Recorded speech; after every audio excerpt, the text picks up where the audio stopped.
Ended off yesterday at 1907. The vehicle was at this particular address near William Street in Norwood at 1907. Then at 1921, 14 minutes after arriving, the vehicle departed from the said location. Imoto ke ifike kuyo leyo ndawo leyo yahamba ngemva kwemizuzu eyi-14. The vehicle proceeded through the streets and moved back to the address at Waverley Road. Previously we referred to that as the flats. Qhubeke njalo imoto yahamba kumgwaqo uRay Valley yabuyela kuleyo ndawo le besithe ama-flat. And the vehicle arriving there at 1941. Yona ifike isikhathi uma sithi 1941.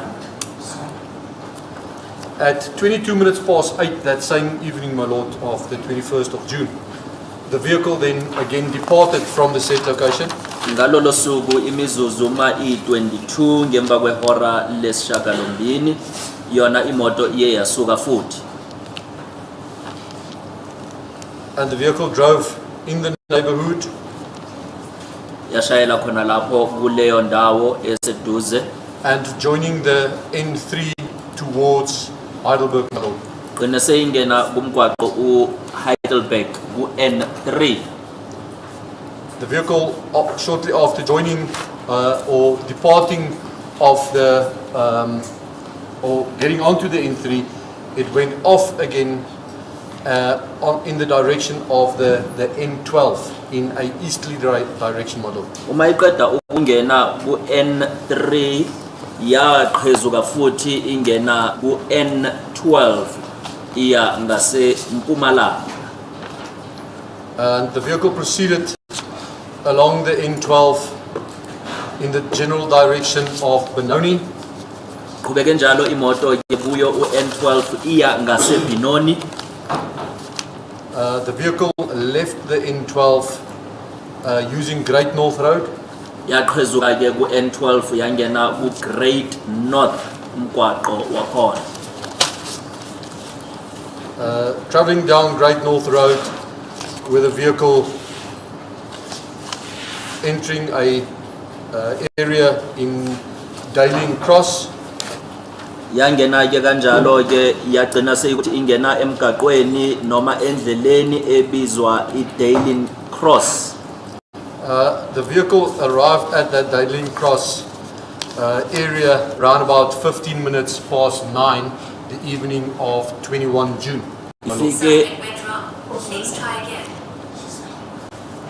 Ifike ebusuku kuleyo ndawo ke yale ndawo iGreat North eDaling yona ifike ngo9:15.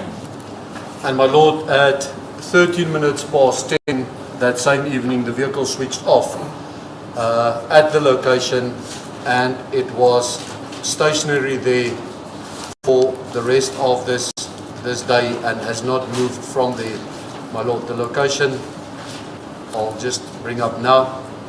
Iteke imizuzu mase ishumi nantathu ngemva kwehora lesishumi ntambama kulayi ukuthi imoto iyeyama ayizange isasuka lapho kufikela ilanga lelo lize liphele lishona.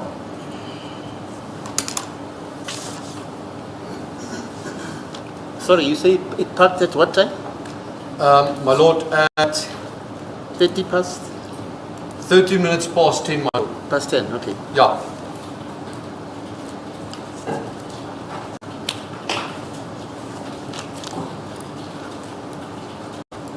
Nkosi yenkantolo beyibuza nje ukuthi uthe imoto ipake ngobani isikhathi.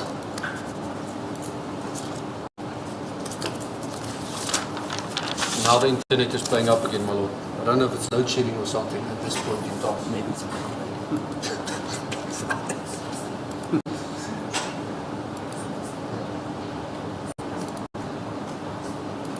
If I can try it maybe in a different way.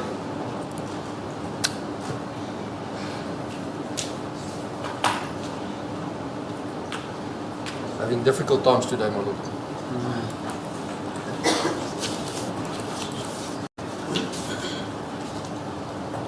But this address being the Benoni I'd like to show it to you, but that's the Benoni garage where the vehicle he testified Oh, yeah. yesterday was on the 22nd and the 24th, my lord. That's it. Le ndawo leyana ila egarage eBinoni njengoba bese sekuphanwe ngobufakazi izolo ukuthi imoto iye yama laphayana egarage yaseBinoni. Sukele lokho futhi internet ayifuni ukuqhubeka.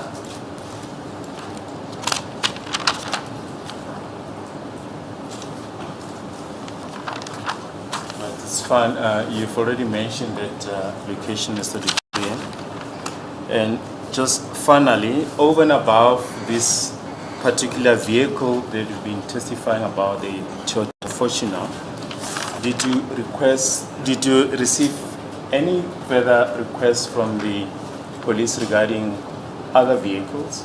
My lord, As to whether they were fitted with there were requests. auto vehicle locator? There were requests, my lord, for other vehicles. Excluding this particular vehicle in question, there was a request for 4 other vehicles to be supplied with AVL reports, my lord. But these vehicles were not fitted with AVL. I can reference the registration numbers if it would please the court. It is Hotel Papa. Yeah, just mention that in the normal way. Okay, HP 39 KB GP with police registration BVK 358B. The second vehicle FK 31MM for Mike, both of them GP. Police registration BTR 592B. The next vehicle BW 01ZR GP with police registration BSR 619B. And the last vehicle being DZ30BR GP, police registration BTS 979B, my lord.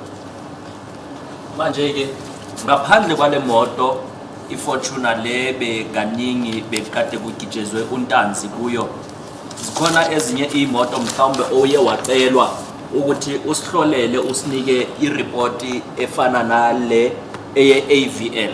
Uthi yebo zikhona imoto ezacelwa ukuthi ngenze ireport yakhona ye-AVL, kodwa lezo imoto lezo bezingafakwanga lento le ebizwa u-AVL.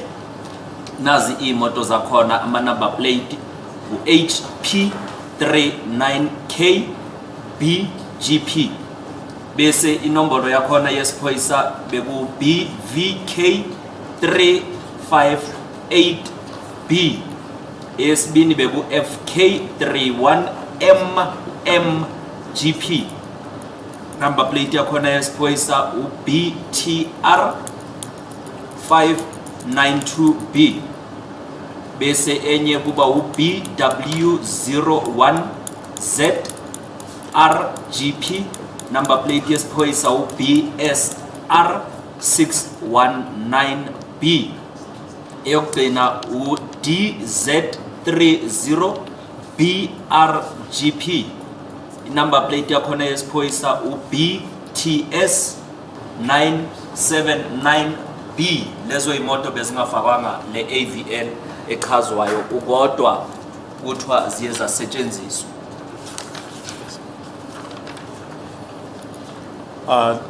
The makes of the vehicle available? My lord, I don't have that make and models of those vehicles available. Uyazi ukuthi le imoto lezi ewuchazile bekuyinhlobo zini zemoto, uthi cha anginalo lelo lwazi ukuthi bekuyinhlobo yeni yemoto. Is there anything else that you want to? My lord, that's the data we've discussed and presented. ikhona enye into futhi mhlawumbe ongathanda ukuyigcwalisela othi cha yiko lokho besikade ngicelwe ukuthi ngikwenze futhi nguyenzile umsebenzi wami. Thank you, my lord. Yeah, just before Mr. Mnisi starts cross-examining, you know, yesterday, when you were testifying about the vehicle, the Fortuna at Baragwanath Hospital, Correct, my lord? I live there. Lived there since 1960. That area. Yeah. They may say I'm giving evidence. But there is an overhead bridge at Baragwanath Hospital. Were you aware of it? My lord, I've been in that area once in my life, so I'm not too afraid with the area. Now just check on your Google. The traffic there parks on the open ground where there are vendors, etc., etc. There's the Seri Hospital, there's Deep Proof Protea Hotel. Nobody traverses normally, crosses that main road. There are people who do that, but normally when you cross the main road onto Baragwanath Hospital, you walk onto a bridge, a pedestrian bridge. Yeah. So this vehicle, if it's going to Muroka, going from Ereton, it moves around that area, Chris Hani. So I just said I should mention it because nobody mentioned it. Just check thank you if very that much. bridge is there. Because you spoke about a roof which could possibly interfere with the reception of the GPS. You remember? My lord, absolutely. I'm not giving evidence. That's what I just... Manje ke nayi enye into inkantolo iyivezayo. Nami ngize ngiyachazeka. Inkantolo ithi ihlale ngale ngaseBaragwana. Ngikhulele ngakhona lapha. Ngalesikhathi njengoba inkantolo iyichaza ukuthi ngaseBaragwana kunelinye iblock. Abantu abangenayo eBaragwana basebenzisa leliya block. Manje izolo uma ephana ngobufakazi ungodi uthe imoto mhlawumbe kungenzeka ukuthi ingenile lapha yana eBaragwana. Inkantolo iyayichaza ukuthi ngaleso sikhathi kubonakala ukuthi imoto yayikade mhlawumbe idlula lapha yana kuleli block ingakho iye yayenza iGPS unlocked. Njengoba ungodi bekase kashilo ukuthi iGPS unlock leyana yenzakala uma imoto ihamba endaweni ukuthi ayikwazi ukuthi iGPS ibo. Manje ke inkantolo ithi ayikusuka ukuthi iphana ngobufakazi, yona iyabonisa nje ukuthi leya ndawo siyayazi sijwayele. Futhi kunaleli block nangokho abanye abantu bangalisebenzisi uma bengena esibhedlela badlula emgaqweni, kodwa kakhulu kusetshenziswa lelo block. Imoto azihambi lephezulu, zihamba ngaphansi.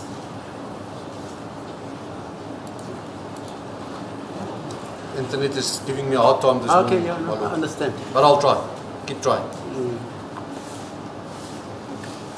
Uthi uzozama ukubuyela kuyo leya ndawo njengoba inkantolo iveza ke.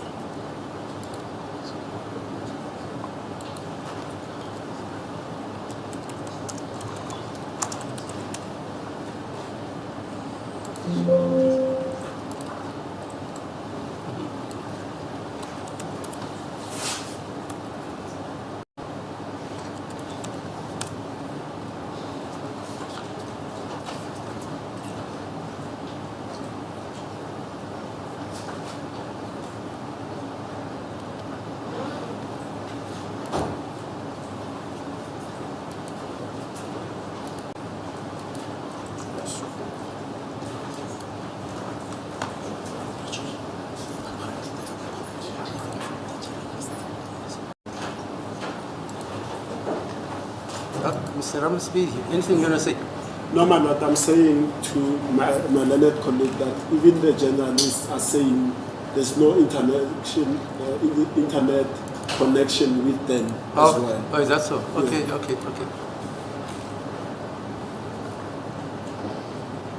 No, it's going to be difficult, my lord. Yeah, fine. Without the internet. We can adjourn. No, I was just taking judicial notice of that. That is that bridge is the only access one has when you come from the west or you come from the north or from the east and you want to access Baragwanath, you are not driving a vehicle. You're a pedestrian. You've got to go up over that bridge. manje lelo bloko elase Baragwana uma usuka We can ngase check it later. hlangothini lase Black Chain gibela ke lelia bloko ngeinyawo imoto aziyi inkantolo nayo ithi akusukuthi iphana ngobufakazi ifuna nje ukucacisa ukuthi lelia bloko likhona uma uhamba ngeinyawo.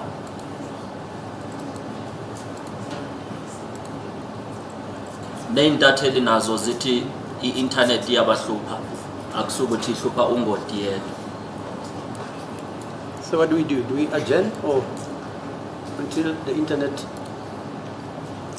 I don't know if it's load shedding, because that normally affects the Oh yeah. the environment. Maybe there's questions that I can try and answer in the meantime, if that would please, my lord. The very question. Now, Yeah. Okay, fine. Mr. Mnisi, cross-examination.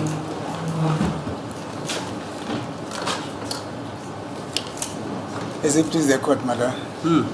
I think the information that I wanted to get on the previous occasion, I got it. I can't hear you. I'm sorry, my lord. I'm saying the information that I was trying to get from this witness the last time at which my cross-examination was stopped short. I think I got it. I no longer have question to the witness, my lord. Why do you say your cross-examination was stopped short? Maybe it came out. It came out in a rather. I never stopped you. What happened was, Yes, my lord. you said it won't be profitable for you to cross-examine Yes. Mohano before you have heard Mr. Dupree. Yes, my lord. You would rather reserve your cross-examination for that exigence. Yes. Now, insofar as this witness is concerned, Before you could proceed, then you said you have, with your colleagues, you request an adjournment. There's something you want to discuss with your clients. You said 5 minutes adjournment. I adjourned for 40 minutes. After that, I was called back that you have decided to approach this witness with the information which you want him to check using his coordinates.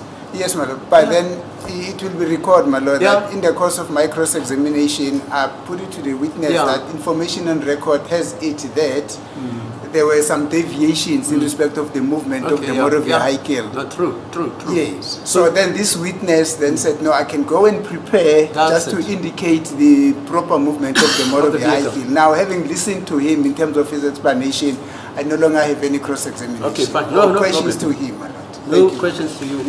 Yes, Mr. Ngumalo. Thank you, my lord. I have no questions to the witness. You also don't have questions. Ms. Mshololo? My lord, I do have questions, but I just want to ask for just 5 minutes adjournment, my lord, to share my questions I have with my learned friends first. Okay, 5 minutes.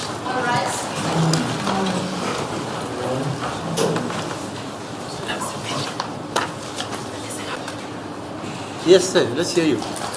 As it pleases the court, my lord. My lord, for the record, my name is Muyeki. Munyeki. Munyeki. M-O-N-Y. Umosotho mona, Munyeki. Yes. What call Lesotho? Yes, my lord. Yes. Fine. Mr. Dubris, good morning to you. Morning, sir. Yes. Mr. Dubris, we have few questions for clarity. My questions relate to the 18th of June, 2020.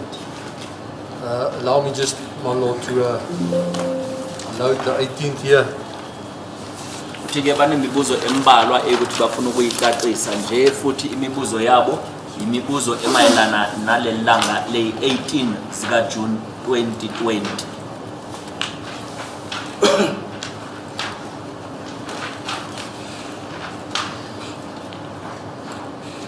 Ready, my lord. Thank you. We now know that the trip started at Pretoria North Police Station on that day.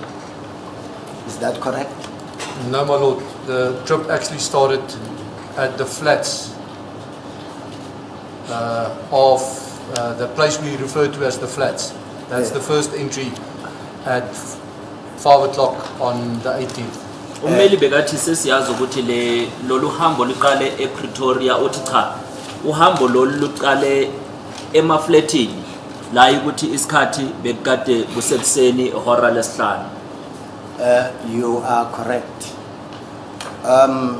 Let us look at around 8:15, where the vehicle was at 8:15 in the morning. My Lord, at 8:11, the vehicle was indeed at the Pretoria North Police Station. Asibheke ukuthi uma isikhathi ku 8:15 beyikuphi imoto uthi isikhathi uma sithi 8:11 ngempela imoto yayikade laphayana esiphoyiseni ePretoria. And from that Pretoria North Police Station, it proceeded to Carlton. Is that correct? Let me just confirm, my Lord. Ukusuka ke ePretoria North imoto ngalelo langa iye yaya eCarltonville uthi iTinberg isise Nkosi yenkantolo. That is indeed correct, my Lord. Uthi iqiniso ke iye yaqhubeka yaya eCarltonville. What time did it arrive at Carltonville? My Lord, the first ignition off I have in the Carltonville area was at 25 minutes past 10, my Lord. Manje ifike nini imoto laphayana eCarltonville uthi la mina ngibona ukuthi ibhale ukuthi ngemizuzu emashumi 25 ngemva kwehora lesishume ekseni kula imoto yayikade ifika eCarltonville. What is the exact location at that place? My Lord, I can now give it in two ways. It's either the image on the map as it is there. I can maybe add a bit of a satellite image to it. That would make it easier for everybody. That is the location there, my Lord, that is on the mine premises. Mine premises. Yeah, and if we need to look at a coordinate, that would be the coordinates of the vehicle. Ma le ndawo lena ibizwani ikuphi ke le ndawo la mayifika eCarltonville uthi ngayinika ngendawo ngeindlela ezimbini ngingahle ngithi uma sibheka sengikhipha ke isithombe sakhona kuzobonakala ukuthi kusemayini futhi ngingahle ngiyikhiphe ke ngemigwaqo ikubonisa ukuthi komuphi umgwaqo. This mine we're talking about, is it Sibanye mine? My Lord, I recall yesterday it was referenced as Sibanye. Let me just bring up the map here just for everybody to make sure it's the same location we're referring to. Imayini lesikhuluma ngayo imayini yeSibanye uthi ngiyakhumbula izolo kuye kwakhulunywa ngayo iSibanye kodwa ithi ngiyiveze la esithombeni sazi ukuthi vele sikhuluma ngendawo eyodwa. My Lord, indeed, it's on the grounds of Sibanye Stillwater Driefontein mine and 8 shaft. Uthi ke yebo iyabonakala ukuthi silaphayana eSibanye neDriefontein e8 shaft. Thank you. From Sibanye mine, where did the vehicle go? My Lord, on that day, from arriving, now I'm just going to do a replay of the vehicle. Sorry, Mr. Peters, before that question. Oh. Yeah, at Sibanye Gold or Sibanye mine, how long did it remain there? How long did the vehicle remains there? My Lord, and I'll go through the replay quickly just to get to the time. Yes. But after arriving there at 10:25, Yes. and I'm playing the replay as it is. Going the wrong direction, apologies. There's the vehicle arriving, there's the ignition off at 10:25. Now the vehicle is on premises of the mine, remaining in the mine area.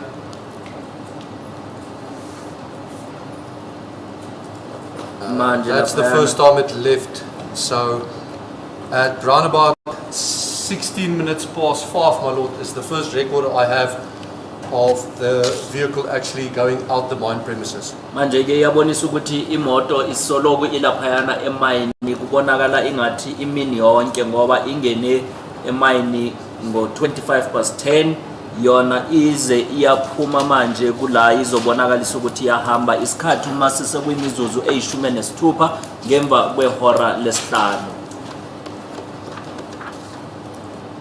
Mr. Dupreez, if we calculate these hours from 10:25 to 17 hours, how many hours does it give us? More or less? I'm trying to calculate. My math is not sure. That would be 25 past 10, 11, 12, 1, 2, 3, 4, 5. Almost 7 hours, my lord. 7. It's slightly less than 7 hours, my lord, but Manje ke uma sibheka ke ukuthi imela phayana emayini imoto isikhathi esingakanani uthi ngahle ifike mhlawumbe laphayana umahora angaba ayisikhombisa. Mr. Dupreez, yesterday when you testified, you said the vehicle remained in the vicinity of Carltonville for some time, doing up and down. Is that still your evidence? my lord, if I can show the court my reference to the vehicle being up and down, 8:25 arriving at Sibanye Gold, and then the trips in that area. There's the first trip, a second trip, a third trip, a fourth trip, trip C5, and then the vehicle left. So, general reference Carltonville, Sibanye Mine, the vehicle was in that vicinity for the duration of the time. Uthi-ke izolo uye wathi imoto ibekade izulazula laphayana eCarltonville. Uthi uma ngiyibheka lana ubonisa indlela ekuthi imoto ibekade ilibele idume iyama indla ngamahlandle amahlanu. Ingakho ethi ibekade izula laphayana eCarltonville kodwa ibonisa ukuthi yayikade isemayini. These up and down trips that you are talking about, are you able to assist the court as to where were they? Yeah, my lord, I can do so. Njengoba uthi yayikade izula laphayana eCarltonville ungakwazi ukusitshela ukuthi beyikuphi uthi yebo ngakwenza lokho. For this purpose, my lord, I'll just put on a satellite view, giving a bit better perspective to what's happening. So that's the location where the vehicle was. Manje ke ukuthi ngizokwazi ukuninceda ke ngizoibeka ukuthi imoto ibonakale kusukela phezulu eqaleni naku la imoto ibekade ikhona. The vehicle then goes to this location, my lord. That's where the second trip or the trip stopped. Bese imoto iya la kule ndawo kula imoto iye yama okwesibini. And I'll see if Google's got a better image of it, my lord. Uzozama ukubona ukuthi mhlawumbe angathola isithombe esingabonakala. According to Google, my lord, that is the Sibanye Stillwater Protection Services where the vehicle stopped. Ukuya ngalesithombe ibonakalisa ukuthi kusesibanye la ukuthi kuvikelwa ngakhona. The vehicle then moved away from the same location back to where it originally was. Yasuka ke khona lapho yabuyela la bekade ime khona ekuqaleni. And if we use that on Google,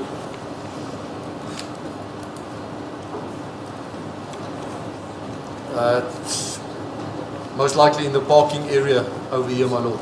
Manje endaweni yesibini ibonisa ukuthi yayikade ikwi parking.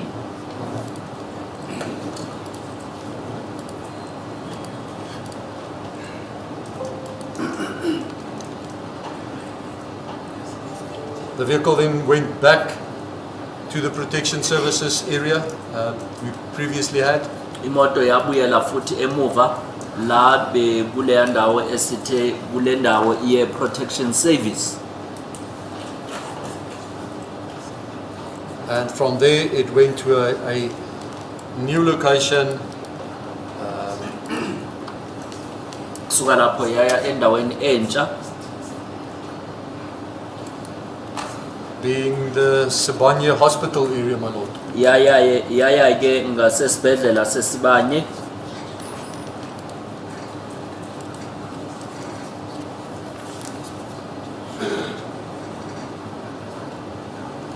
It then went, I think this is the same location, let me just confirm.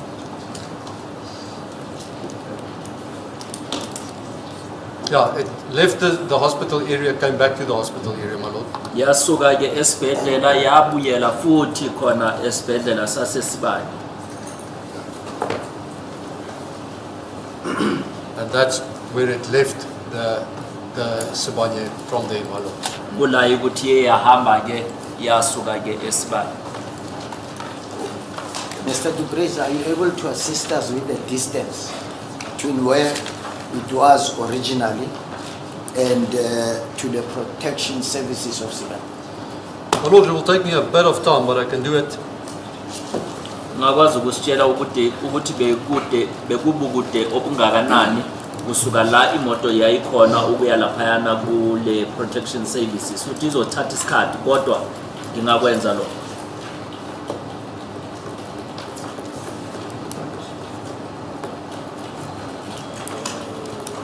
Just make sure, yeah.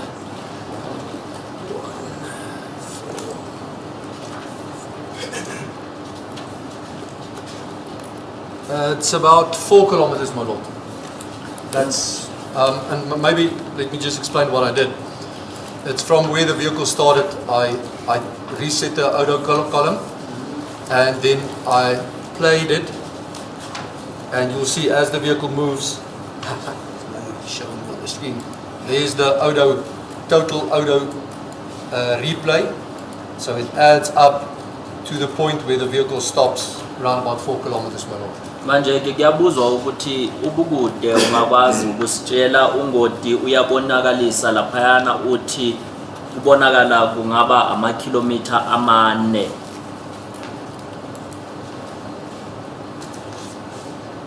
That's my apologies. That was the first trip. Is that the only one you wanted to see? Yeah.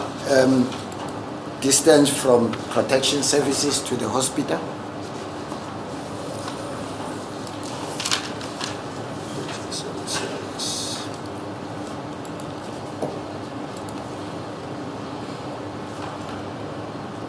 Manje ke ungasitshela ke ubukude ukusuka ku protection service ukuya laphayana esibhedlela.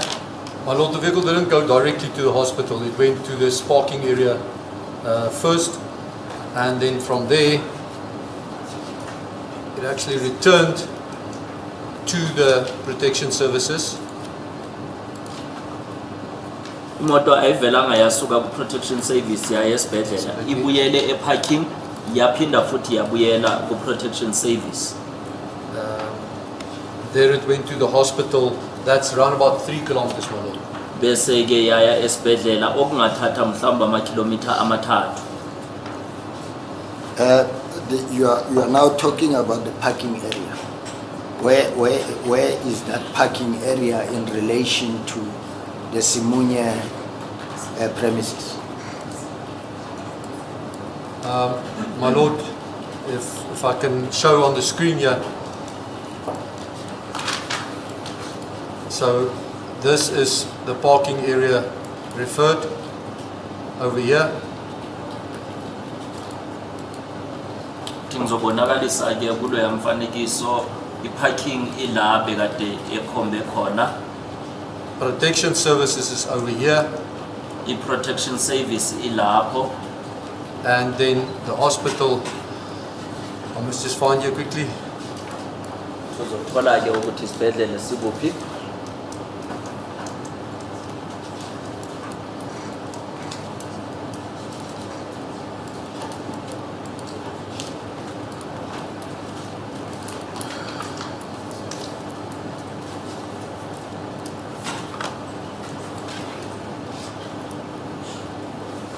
and this is the hospital, so I'll try and get everything. I won't get it onto one screen, but that's the hospital, and if the court would just follow, my lord, the hospital being over there, the parking area and protection services being over here. So that's the hospital and that's protection services, my lord. And then obviously the parking area being way out of this over here. Uthi le indawo ngeke akwazi ukuthi azihlanganise zibe umfanekiso owodwa, kodwa isibhedlela yikula kulhlaza khona besibhakabhaka, bese la ezansi i-protection service, bese ngalana phezulu uma uyale kula i-parking ikhona. And how long did the vehicle remain in the parking area? Imoto ime isikhathi esingakanani e-parking?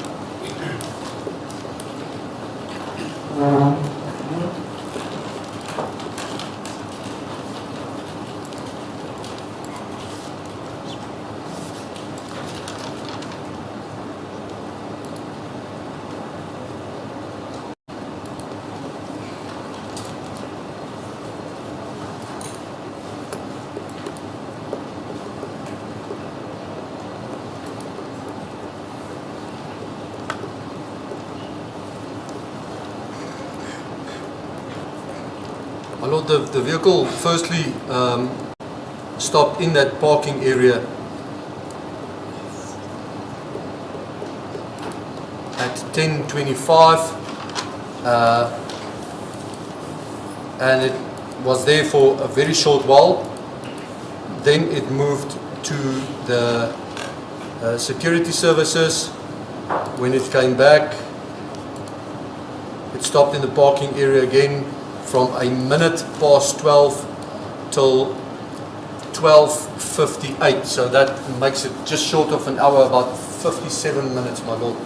Imoto ke lapha e-parking ime isikhathi esingakanani? Uthi kula ifikele khona yasuka futhi ithe mayibuya yona ibuye sekusele nje imizuzu emibili ngaphambi kokuthi kushaye ihora lokuqala emini.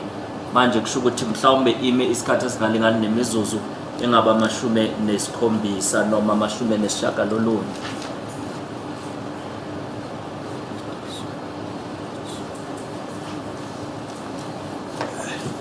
My question that I asked you previously is that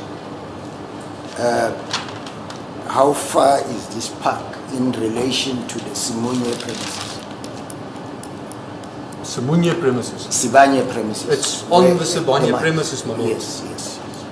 So, in relation to that is what you see on the map here is everything. It's Sibanye premises, my lord. Uthi yonke le ndawo le uyibonayo laphayana kusesibanye. Manje imoto yayikade ime esibanye. Do you agree, sir, that Carltonville is a very small town? My lord, I haven't been in Carlton recently, but the last time I was there, it's not that small. Compared to Pretoria, yes, my lord, it's small. But compared to a town in the Free State, it's big. Uthi ke manje uyavuma ukuthi iCarltonville idorobha elincane, uthi kudala ngayi kodwa akusukuthi iCarltonville idorobha elincane kakhulu, kodwa uma libandakanisa nePretoria yebo incane, kodwa uma ungalibandakanisa nelinye idorobha lase Free State, Carltonville inkulu. Maybe, my lord, just, and I know it's not the greatest image on the screen there, but if we look at the greater Carltonville being the area I'm circling here versus the mine area over here, then the Carltonville is fairly sizable against the mine area, my lord. Yeah, it's huge. It's just residential areas also. Yeah, correct, And my it had lord. a football team coached by the famous South African coach, Sheikh Mashaba. So it's a fairly huge area. Yeah.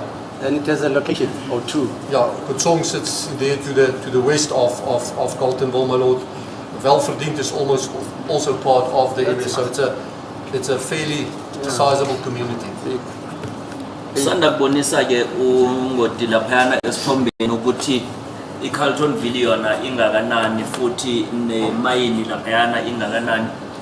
Inkantolo ithi yebo yindawo engaba inkudlanyana ngoba kunelinye iqembu elike laqeqeshwa umqeqeshi owaziwayo la eMzantsi Afrika uShakes Mashaba. Fair enough, sir. Now, Mr. Dubris, we know that the vehicle on that day it spent at least 7 hours in Carlton. Is that correct? My Lord, actually, just slightly less, for being particular, slightly less than 7 hours, but 7 hours, take a few minutes, it's okay. Yes, sir. Singavumelana ke ukuthi mhlawumbe imoto ime eCarltonville isikhathi esingalingana namahora esikhombisa uthi ingehla kancanyana mhlawumbe uma ungakhipha imizuzwana embalwa yebo sizovumelana ukuthi imoto bekade eCarltonville leso sikhathi sonke. Now let's move on, Mr. Dubris.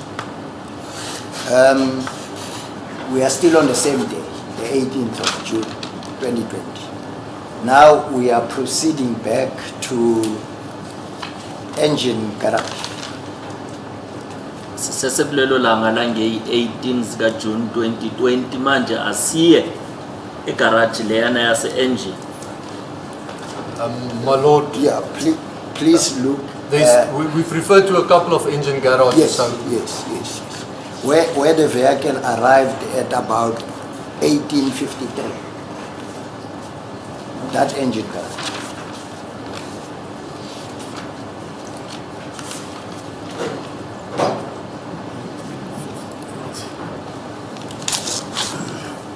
that's the engine garage in Mari Street, my Lord.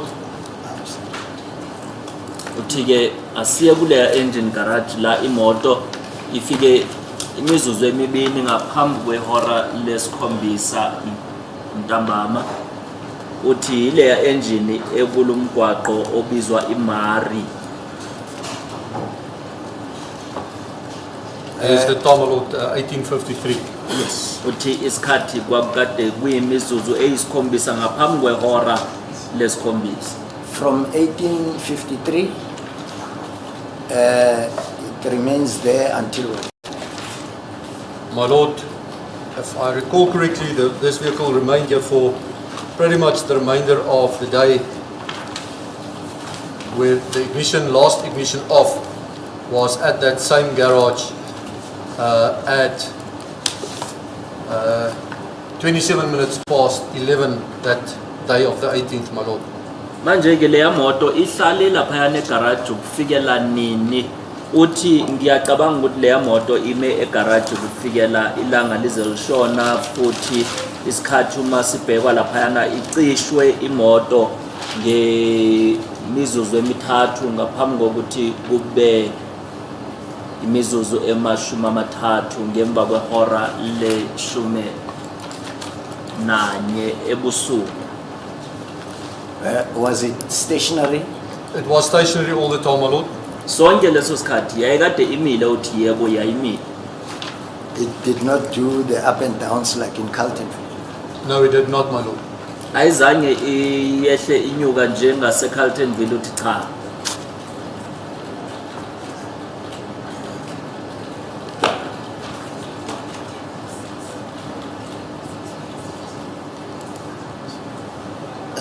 Where was the car on? Just one.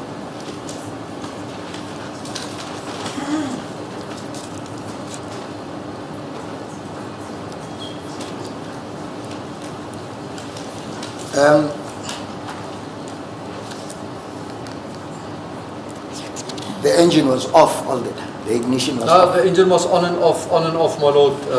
Sometimes it's on, sometimes it's off. Then it shows excess idling. No, Like no movement. no movement, my Lord. Sonke leso sikhathi imoto yayikade ingahambi uthi imoto yayikade iduma icishwa ilibele iyenza le yanto ebizwe i-excess idle. Kodwa ukuhamba ayizange ihambe. From the time it left that engine garage. What time was it? Just But to on the 18th, on the 18th, that vehicle did not leave the engine garage, my lord. stay there. Only left it the next day. imoto ihambe ngobani isikhathi ngalelo langa zange i-18 zika June e-engine garage cha nge-18 ayizange ihambe e-engine garage ihambe ilanga elilandelelayo. That is the 19th of June, right? On the 19th, the vehicle only left the garage, my lord. Ihambe What yebo time was it? nge-19 isikhathi have to- sasithini No. mayisuka The 19th year, my lord. ukuthi uzohlola ukuthi sasithini isikhathi mayisuka e-engine garage. The vehicle left the engine garage, my lord, at around 19 minutes past 12 on the morning of the 19th.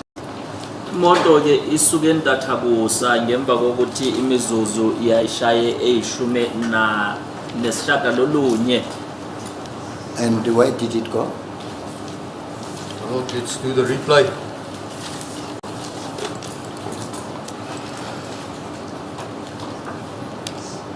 It went along the N3 in a northerly direction, my lord, then on to the N12 in a easterly direction.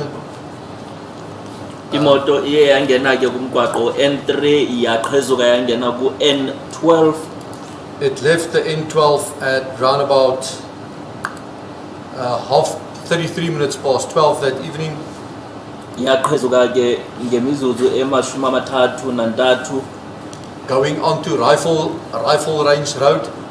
ingena ku Rifle Range Road With the vehicle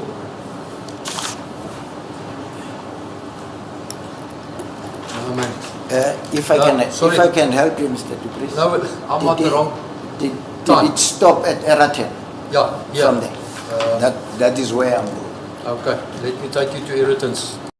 There, you're in Ayrton at 23 minutes to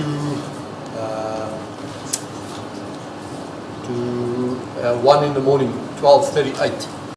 uthi ke iye yama na e-Eratin uthi yebo iye yama bekusele imizuzu emashumi amabili nantathu ngaphambi kwehora lokuqala ntathakusa. And how long did it?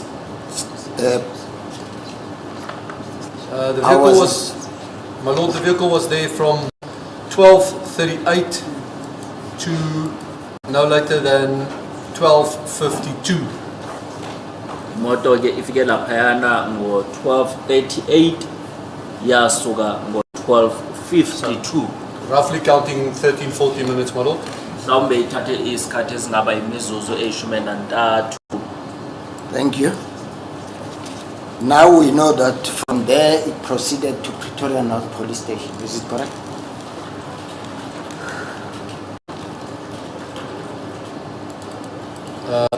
It's on the N1, my lord. Let me just do the replay through Midrand, through Pretoria. Pretoria North Police Station, correct, my lord. Uthi ke kulaye ukuthi siyazi ukuthi leyo moto mayisuke e-Eratin yona iye yaya e-Pretoria uthi yebo iyadlula ku-Midrand idlule ize ifike e-Pretoria North Police Station. And at that time it was around 1:45. That is correct, my lord. Uthi yebo ngaleso sikhathi bekusele imizuzu eyishumi nanhlanu ukuze kushaye ihora lesibini ntathakusa. The engine was only switched off at 2:30. Is that correct? My lord, the engine was switched off at 2:30, that is correct. Yebo imoto yaqishwa ngemizuzu emashumi amathathu ngemva kwehora lesibini ntathakusa.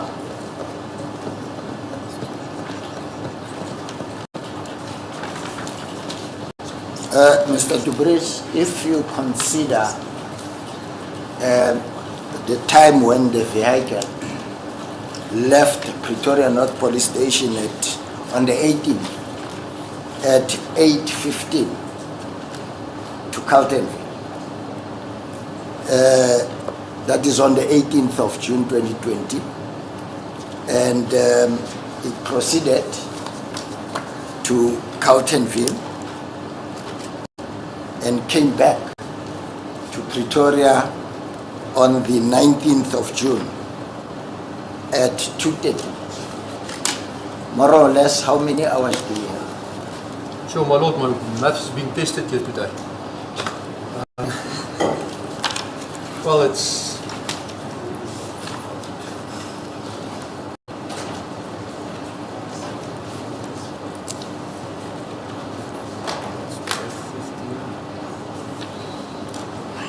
about 17 hours if my math's not 17 hours. wrong. I could be Manje wrong, counting wrong, but it's quite some time. uma sibheka ukuthi imoto leyana isuke ePretoria North yaya eCarltonville yaze yazobuya ePretoria North. Isuke ePretoria North ngo8:15 yafika eCarltonville ngo10 yazobuyela ePretoria North ngo2:30. Lokho kungahle kuthathe isikhathi esingakanani uthi uma engabe ngingaphuzi ngingayenza iphutha mhlawumbe kungaba u17 hours noma ngaphansi. 17, 18 hours. Uthi ngaba 17 noma 18 hours. Mr. Dupres, it will be correct that if that vehicle had the passenger in it from that time for that 17 hours, that passenger would have been in that vehicle for 17 hours from the 18th, from 8:15 on the 18th to the 19th at 2:30. Will it be correct that that passenger would have been in the car for 18 hours? My lord, saying yes to this question, me not knowing whether the passenger was in, I cannot confirm that. Yeah. Manje uma ingabe leyo moto yayikade inomuntu ohleli ongashayeli lo muntu loyo kusho ukuthi uzabe akuleyo moto isikhathi esingalingana namahora ayishumi nesishiyagalombili. Uthi ukuphendula lowo mbuzo ngithi yebo angeke ngikwazi ngoba angazi uma ingabe bekade kunomuntu ohleli lapho kuleyo moto. Let's proceed, Mr. Dupres. On the 19th, we know now that the vehicle engine or ignition was switched off at 2:30 on the 19th. That's correct, my lord. Yes. When again did it leave Pretoria North Police Station? My lord, on the same morning of the 19th of June 2020, at round about 2:42.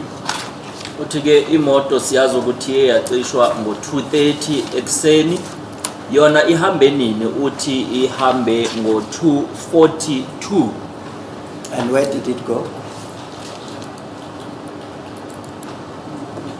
My lord, it looks like a residential address in West Street. I'll display it on the screen. Iye yayapi ke leyo moto uthi kubonakala ingathi kusendaweni yokuhlala abantu umgwaqo uwest kodwa uzayiveza la kumfanekiso.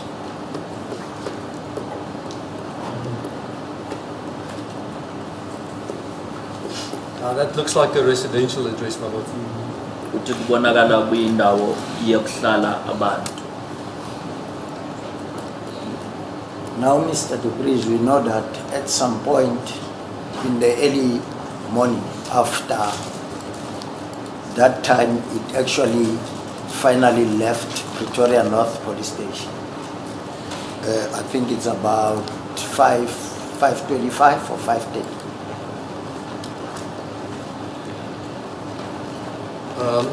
My lord, it left the residential address, not the Pretoria North Police Station, in the early hours of round about 4:26 to 4:36. Uthi imoto leyana akusukuthi isuke laphaya endaweni yokuhlala ya hamba ePretoria uthi ihambe la bekade ikhona kule ndawo yokuhlala isikhathi bekade ku 4:36. Where did it go, Mr. Dupres? My lord, after leaving the Pretoria North area, it went back to the, after it left the residential address, it went back to the police station, and it left the police station at about 5:02, my lord. Uma isuka laphayana endaweni yokuhlala kula iye yaya epolice station yasuka epolice station ke ngemva kwemizuzu emibini emveni kwehora lesihlanu ekuseni. Then where did it go? My lord, it going through the streets of Pretoria, joining the Ben Schoeman /N1 onto the M1.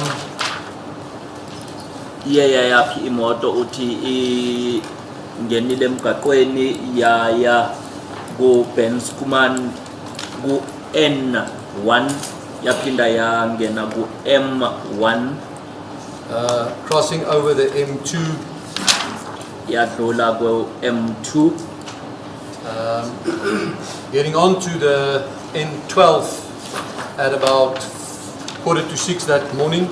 yaqhezuka ke ingena ku N12 ngo-5:45 ekuseni. And going past on Chris Hani Road, yadlula ke kumgwaqo we-Chris Hani with the vehicle stopping the first time at 6:46. I just want to confirm the location, but I think it's the Morocco police station if I recall. imoto ke yona yama ke ngo-6:46 eMoroka police station.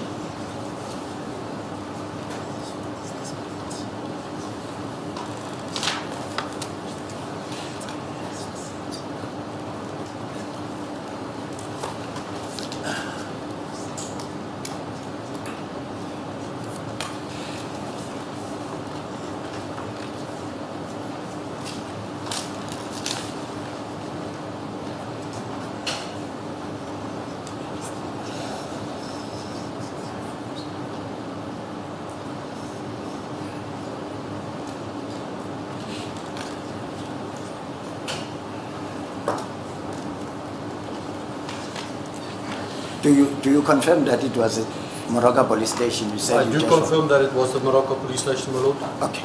And how long did it remain there? My lord, the vehicle arrived at 6:46. It had a couple of ignition ons and offs at the police station, but the first record of the vehicle leaving that police station was at 12 afternoon, the 19th of June, my lord. Uthi ke imoto iye yama isikhathi esingakanani lapha esiphoyiseni saseMoroka uthi iyabonakalisa ukuthi yayikade icishwa idumiswa futhi yona igcine seyikuthi yahamba ke ngo-12 emini. My calculation says it's plus minus 6 hours. Yeah, almost 6 hours, my lord. Yona ke kusho ukuthi ibonakalisa ingathi ime isikhathi esingalingana namahora ayisithupha uthi yebo. Then at 12, where did it proceed to? My lord, from 12 o'clock, allow me just to make the map a bit smaller. The vehicle proceeded back on Chris Hani Road onto the N12. Manje ke uma isuka ngo-12 yona iyabuyela kuloya mgwaqo uChris Hani ingena futhi kumgwaqo uN12. Proceeding along the N12, making its way onto the N3 in a southerly direction towards Katlehong for Slurus area. Qhubeke njalo khona ku-N12 ayishayela ke umshayeli yona yaze yangena ngaseKatlehong. Where the vehicle took the Barry Murray off ramp. Yangena ke kumgwaqo uBarry Murray. And it stopped near Bierman Road. It stopped there at 12:26, my lord. Yama ke emgaqweni uBierman imizuzu emashumi 26 emveni kwehora le12. usafuna ukubonisa ukuthi yayikade ime kuphi lapho.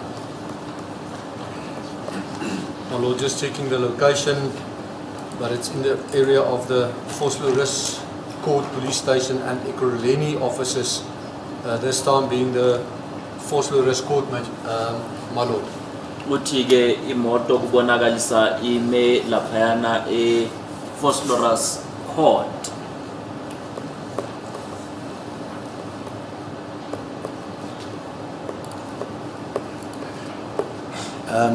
How long did it remain? My Lord, the vehicle arrived there at 12:26 and it started up there at 14:04. Ime isikhathi esingakanani imoto lapho uthi ifike ngo-12:36 yona yaduma ke ngo 4 minutes past 2. So that would make it just about half an hour, 8 minutes, 38 minutes, my Lord. Lokho kungayenza ihora mhlawumbe nemizuzu emashumi amathathu nesishiyagalombili. And then when it left there, where did it go? My Lord, it went back onto the N3 Mayisuka lapho iye yaphi uthi iye yabuyela emgaqweni ku N3 and it left the N3 on the R103 yaphuma ke iqhezuka ku N3 iya ku R103 where it stopped in the vicinity of the Mall of New Market. I recall it being a fast food chain group there, my Lord. yama ke ku mall wase New Market uthusakhumbula For how long? indawo yokuthengisa ukudla. For how long? My Lord, the vehicle was there from 2:20 till about 25 minutes past 3, almost an hour. Leyo moto leyo ime isikhathi esingakanani uthi ime ngo-2:20 yona yahamba ngo-3:25. Then from 3, where did it go? 10 past 3, no, my Lord. 25 past. 10 past. 25 past. 25 past 3. The vehicle went onto Ring Road, through Alberton, onto the N12. Imoto ke yasuka yangena ku Ring Road yadlula Alberton yangena ku N12 onto Chris Hani Road, yangena ke kumgwaqo uChris Hani where it went GPS unlock in the area of Chris Hani Baragwanath Hospital. yayenza ke futhi leya GPS unlocked kulo yamgwaqo ongase Chris Hani. Yes, can I then ask you maybe to help us? When it does that GPS unlock, what time was it? My Lord, the first GPS unlock is recorded at 15:48. GPS unlocked lena akuchazisela ukuthi yona yenzeke ngobani isikhathi uthi iqale ngo 15:48 Until what time? Till 15:58, my Lord. yona yayenzeka kufikela ngo 15:58. Okay. 10 minutes. Yeah. My Lord. Yenzeke imizuzu eyishumi. Any other GPS unlock? Only those 3, my Lord. Uthi ama GPS unlocked lapho bewamathathu.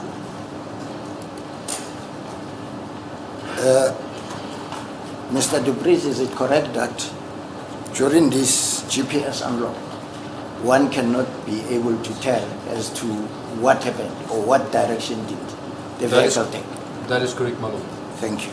Uthi yebo iqiniso umuntu akakwazi ukusho ukuthi uma yenze le GPS unlocked kusuka kwenzakeleni. And I'm not sure if the interpretation is correct, but I'm saying one is not able to tell what happened during that time. That is If the correct. car takes another turn, one cannot be able to tell. That is correct, my lord. Uthi yebo yiqiniso umuntu akakwazi ukusho ukuthi uma ithi GPS unlocked kusuka kwenzakeleni.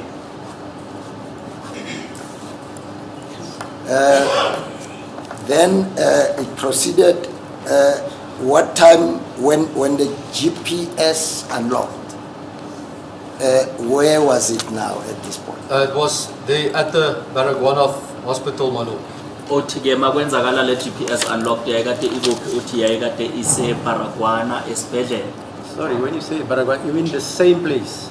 My lord, that's the last position I had was the road passing in front of Chris Hani Baragwanath. Right. And the next time when I can positively say where the vehicle was, it was back in Chris Hani Road.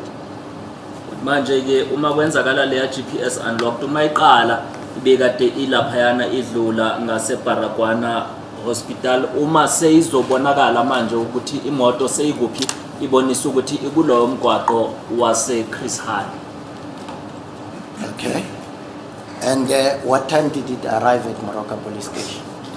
My lord, the vehicle arrived at 16 minutes past 4 on the 19th of June at the Moroka Police Station. Ifike ke eMoroka Police Station ngemizuzu uma sekudlule A16 ngemva kwehora lesine.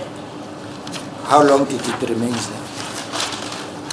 My lord, the vehicle started up at 28 minutes past 6.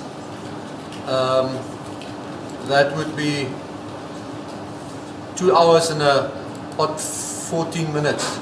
Moto ke ime laphayana njengoba bengisanda kuchaza ukuthi ngo16 minutes past 4 futhi yona yadumiswa ke uma ithi 28 minutes past 6 ntambama. Okay.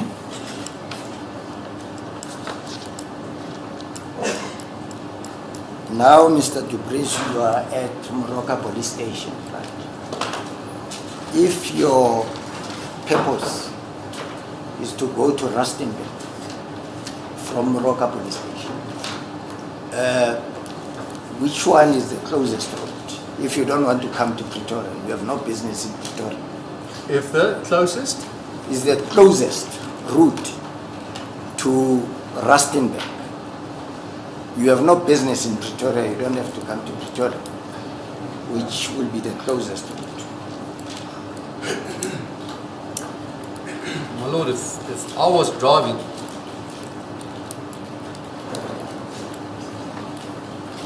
from Moroka Police Station, I would most likely get back onto the N1 going in a northerly direction, trying to get to the N4 as quick as possible. If depending on do I travel highway or do I take back roads? Perhaps you can use the GPS to assist us. My lord, then I'll have to use this. This is not a GPS at this point in time. Okay. But if I would travel highway because it's the easiest and the safest. Let me put the this proposition. If I am in Moroka, as far as I know, the simplest and the quickest way it will be to go via Randfontein Krugersdorp. It will actually be the shortest route. Coming to Pretoria, it's actually doubling the kilometers to Rustenburg. Yes, Mr. Malloy. I suppose that's a matter for argument, but the witnesses said you to use freeways, N1 and N4. I think that was... Yeah, maybe he doesn't like to see the buildings. Then you use the veld. The guys who want to go to Cape Town, they enjoy seeing the Karoo. Yes. And others want to see the garden route. Yes. So Choices, speculation. Yes, speculation. The point, my lord, that I'm making is that if you are in Moroka. No, you're right. But I'm saying it's speculation because put it to him that somebody drove on this road instead of driving on this one because of this and this reason. Fine.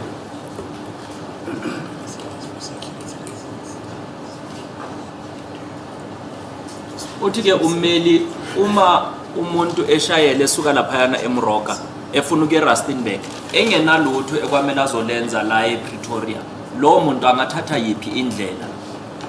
Ungoti uthi bekasathi uyayihlola mhlawumbe umuntu angathatha uN4 noma uN1 angene ku-highway iyo eseduze ukuthi iyasebenzeka. Ummeli uthi mina ngingummeli bengathi ngisuka eMoroka bese ngiyahamba ngiyodlula ngaseRandfontein bese ngithatha umgwaqo oya eKrugersdorp ozongiyisa-ke eRustenburg. Uyasukuma ubaba uBaloyi uthi lokho ukucabanga kwakho, asazi ukuthi lo muntu nobe kade eshayela wayekade ecabangeni. Inkantolo ithi nakho lokho umuntu uma ingabe efuna ukuya eKapa ngahle omunye afuna ukuyobona ezinye izinto ngale, omunye angahle ayofuna ukuyobona mhlawumbe abantu uma beshayela izinto zabo ebafuna ukuzibona zisuka zihlukile.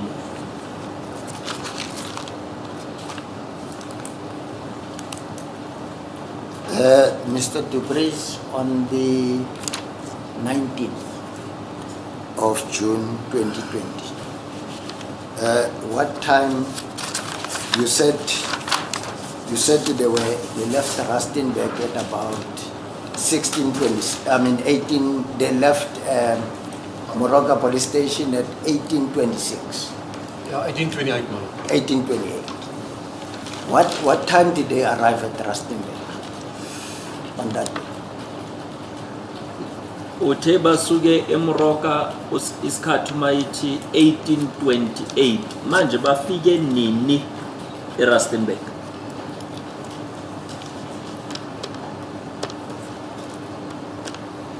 My Lord, the first technician off recorded in Rustenburg, let me just make 100% sure here.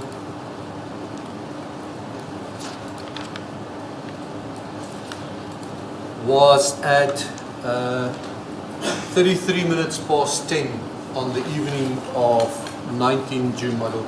Imoto ifike yacishwa okokuqala eRustenburg uma imizuzu ngama-33 emveni kwehora lesishume ebusuku. More or less about 4 hours. Yeah, Is it correct? 28 minutes past 6. Ingahle ibathathe mhlawumbe isikhathi esingaba amahora amane uthi yebo khona la. 4 hours. Correct? Yes. And then we now know that from Rustenburg, the trip ended at Primrose police station. Is that correct?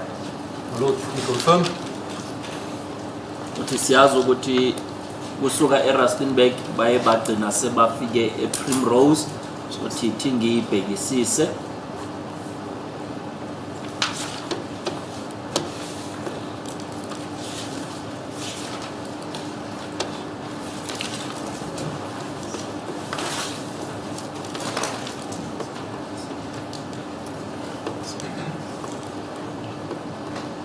My Lord, from that address in Freedom Park, the vehicle first went to the Pukeng police station. Yes. Uthi masuka eFreedom Park imoto iye yaya esiphoyiseni sasePhukeng. And that, my Lord, that is the last recording the vehicle was at on the 19th. Uthi igcine lapho imoto ngeyi-19.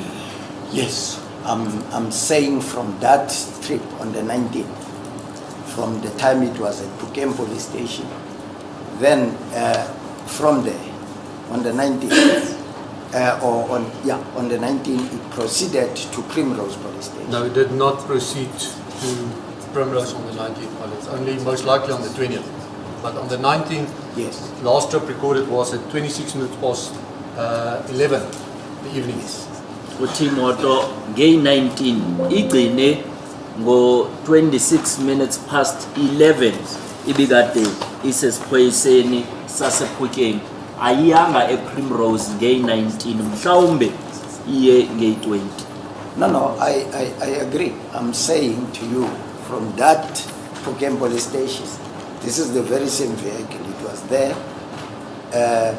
on the 19th, but the next morning at about 3:30, it was in the vicinity of Primrose police station. Is that not correct? Just confirm, my lord. That is on the 20th in the morning. Actually not. No, it was not the correct. Pretoria North Police Station rather, my lord. uthi ke ukusuka ePhuking imoto iye yama esiphoyiseni sase Primrose uthi cha ime esiphoyiseni sase Pretoria North. When was it in Primrose Police Station? My lord, I'll have to check. Thingibheke ke ukuthi ePrimrose Police Station ifike ngobani isikhathi.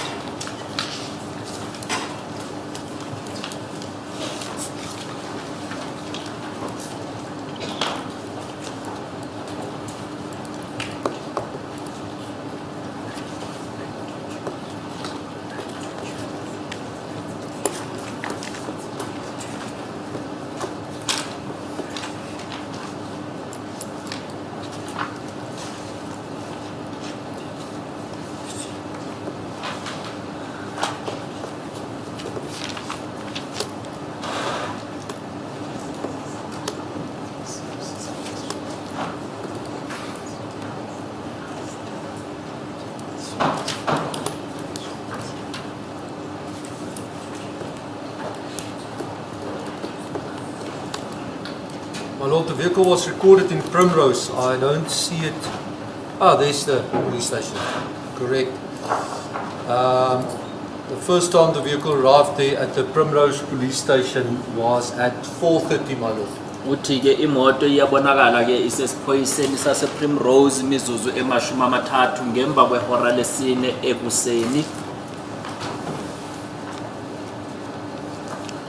4:30 at Primrose Police Station on the 20th. That is correct, my lord. Bekade ilapho nge20 uthi yebo. So, Mr. Dubris, according to the evidence that you have just led, is that from the 19th of June, when the vehicle left Pretoria North Police Station and it took the route to Moroka Police Station, from Moroka Police Station to Vosloorus Police Station, and Vosloorus Court, and back from Vosloorus Court back to Moroka Police Station, and from Moroka Police Station straight to Rustenburg. But not on the 20th, my lord, on the 19th. Yes, Yeah. talking about the 19th Yeah. and the 20th. Those hours, because there was no interruption, it was always on the road. That is what I'm trying to put to you. No interruption. It was always on the road. It was few hours stop, and then it proceeded. Yeah, there's nothing funny in the data, my lord. Yes. So I'm saying how many hours from that time until it finally stopped at Primrose, from the 19th to the 20th at 2:30. My lord, allow me some time just to calculate that. Manje ke imoto njengoba usho ukuthi yasuka ePretoria yaya ke esiphoyiseni saseMroka yasuka yaya eVosloorus enkantolo yasuka enkantolo yaya eMroka yasuka eMroka yaya ePhuking akusichazisela ukuthi ithathe amahora angakhi ukusuka futhi uma isuka ePhuking yaya esiphoyiseni ePretoria kusuka lapho yaya ePrimrose chazisela ukuthi ithathe amahora angakhi uthi usayibheka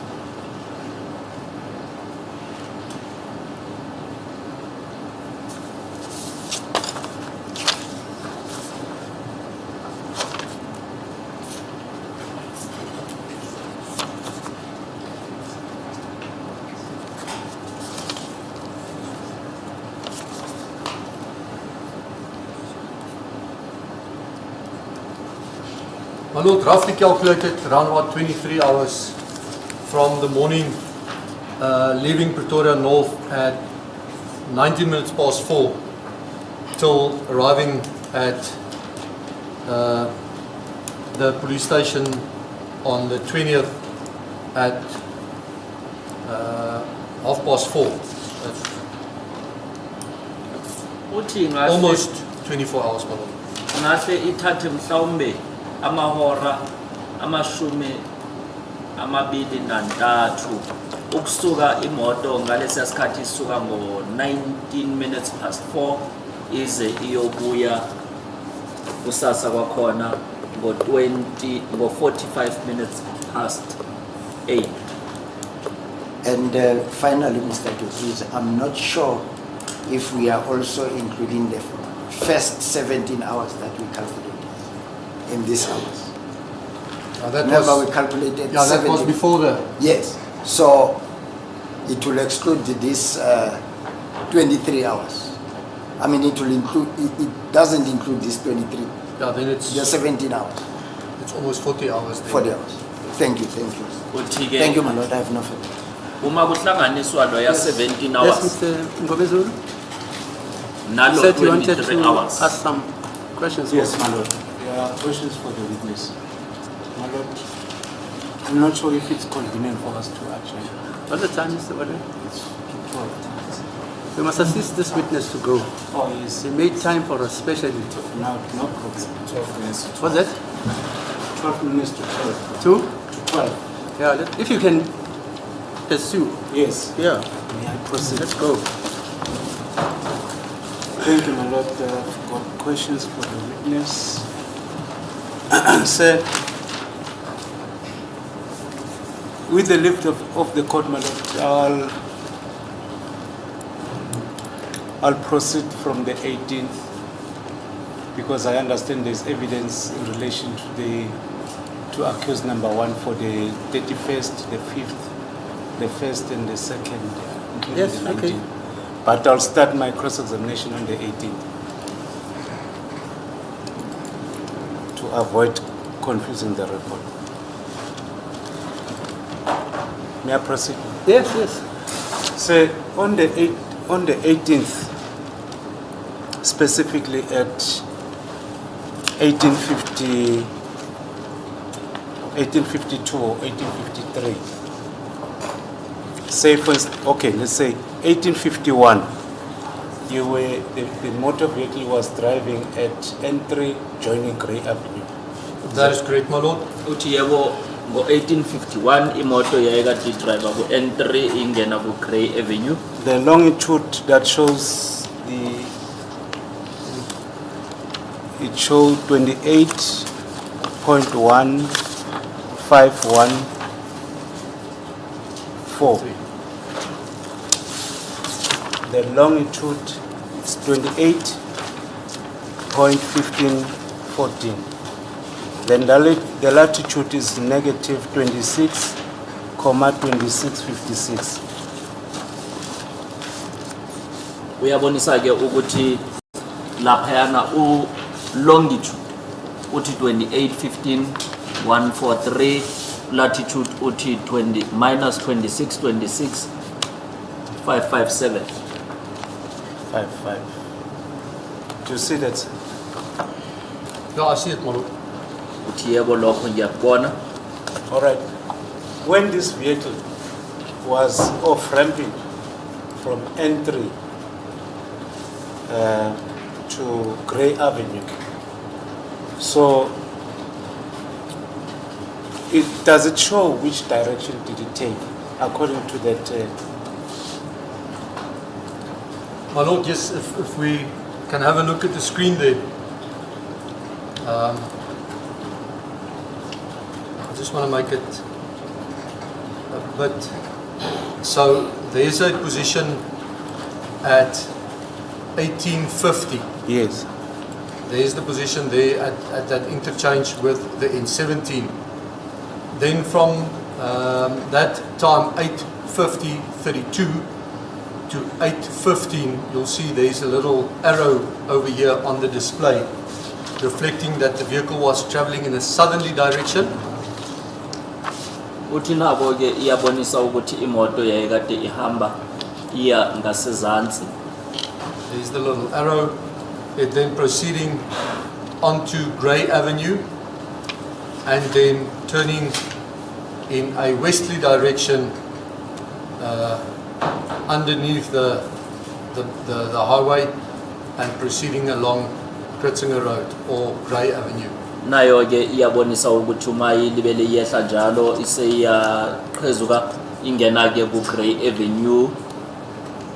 So at 1852, 42nd, it shows that it was driving at Collins Street, Fairwood Park, Alberton. That is correct, my lord. 1852 iyabonisa ukuthi yona yayikade ise Collins Street eFairwood Park eAlberton. So it turned to the right side of, Yeah. Coming off the highway, yes. it went into Grey, turned Yes. right into Grey, passed under the N3 and then went into the direction of Collins Street. Manje ke nayo uma isuka ehighway iye yajika ngakwesandla sokudla yangena ku Grey Avenue yazongena ku Collins. Will you agree with me if we look at the map that Collins Street is also on the left side of Grey Avenue, but it's not, you cannot drive to Collins Street turning to the left direction. Yeah, my lord, if the map there shows that the street is not joining, then maybe we should just look at a satellite image. Yes. Yeah, there's no joining there. It's a cul-de-sac. Uthi yabonakala ukuthi laphayana kumgwaqo Collins ibonisa ukuthi imgwaqo awungeni kwisandla so sesinxele. If you want to join this Collins Street on the left-hand side, you have to drive to Kritzinger Road and turn left so that you can join it on the other side of the block. My lord, to get to that section of the cul-de-sac, you'll have to go around. There's no direct access according to the map. Thank you. Uthi kuya ngalo ya ngale map leyana akukho la ukuthi ungakwazi ukungena ku Collins ngaphandle kokuthi uye ngakwelinye ihlangothi. Thank you, sir. But maybe, my lord, just for clarification, Collins Street is on both sides of Grey Avenue. I-Collins Street yona ikhona ngapha nangapha idlulana no Grey Avenue. Yes, the other side of Collins Street, there's an open area. If the map can show us, there's an open area next to that Collins Street on the left-hand side, not on the current side.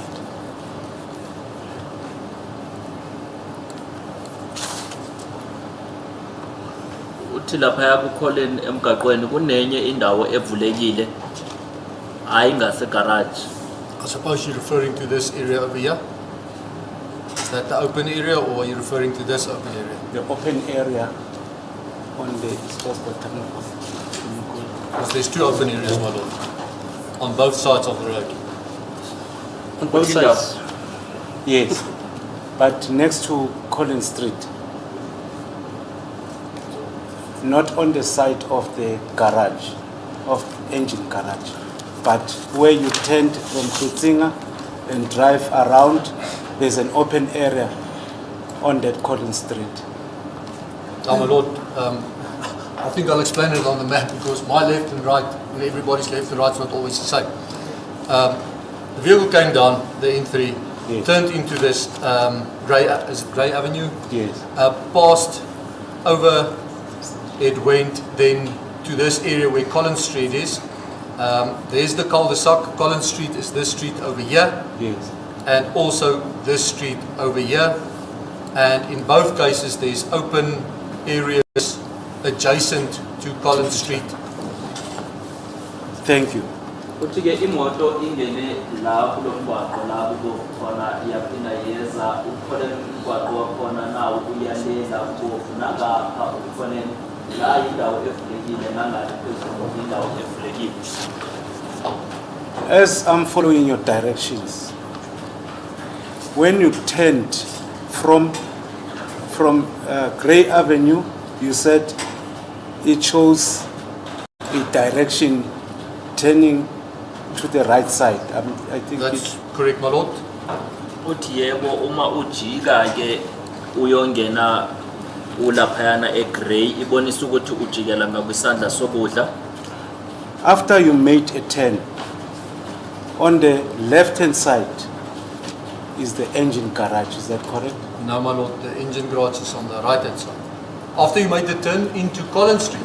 Or Yes, into Collins if Street. you turn into Collins Street, the Yes. engine garage is on your left-hand side, correct, That's my lord? correct, yes. Uthi mawuqeda kujika ungena lomgwaqo uColin yebo i-engine garage ingasesandleni sesinxele.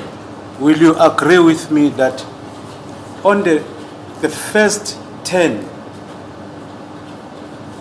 at the garage, it's Mali Street? Do you confirm that?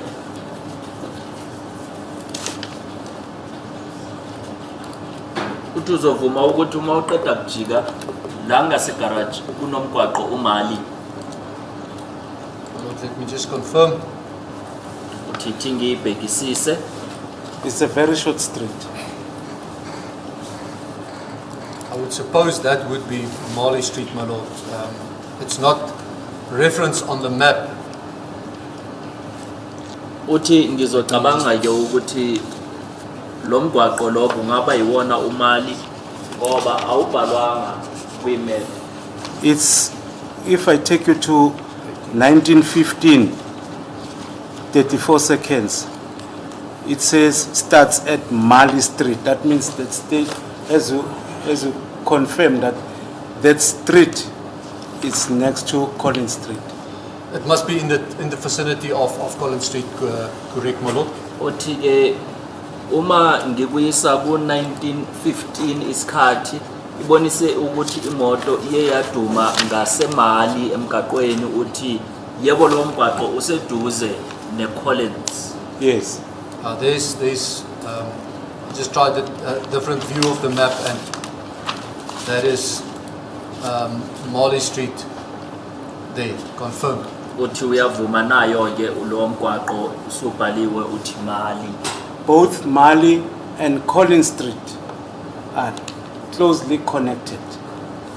They are close to each other. Yeah, Marley makes a T-junction into Collins, my lord.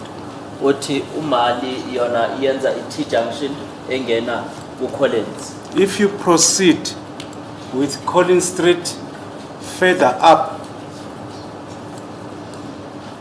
although it may not reflect there, but you approach Fraser Street, which is in a T-junction. That is correct, my lord. Uthi uma uqhubeka kuCollins uyohlangana noFraser uthi yebo.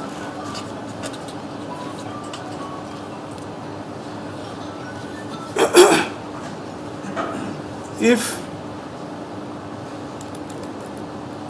a driver of that particular motor vehicle, when he was driving initially from joining Collins Street and making a turn at Mali Street, when he wants to join this Collins Street again, does he have to make a U-turn according to the... My lord, that would be a difficult one to answer, because then, if I understand you correctly, sir, you say travels down Collins Street, he Yes. turns into Marley Street, Yes. and now he needs to join Collins Street again. And I can only say what the reasonable man would say is I would use the garage to make my U-turn because it's a safer area, but that's me.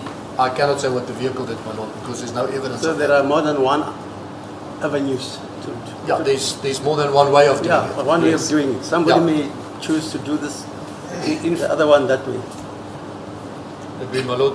Uthi ke manje umuntu masisekangene uma esuka eCollins wangena ngoMali ukuze abuyele eCollins lo muntu loyo kwamele ayenze i-U-turn na uthi mina nginguye mina bengingangena egarage ngoba yiyona indlela ukuthi ngingayisebenzisa.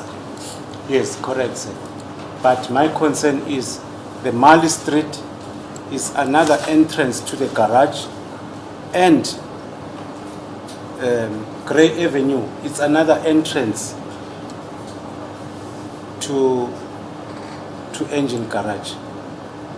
The main road is Grey Avenue, then Mali Street is the only entrance to the garage. Because I'm following the AVL, let me just give you an example so that you'll have a picture of what I'm saying. The vehicle drove at Collins Street. You see that?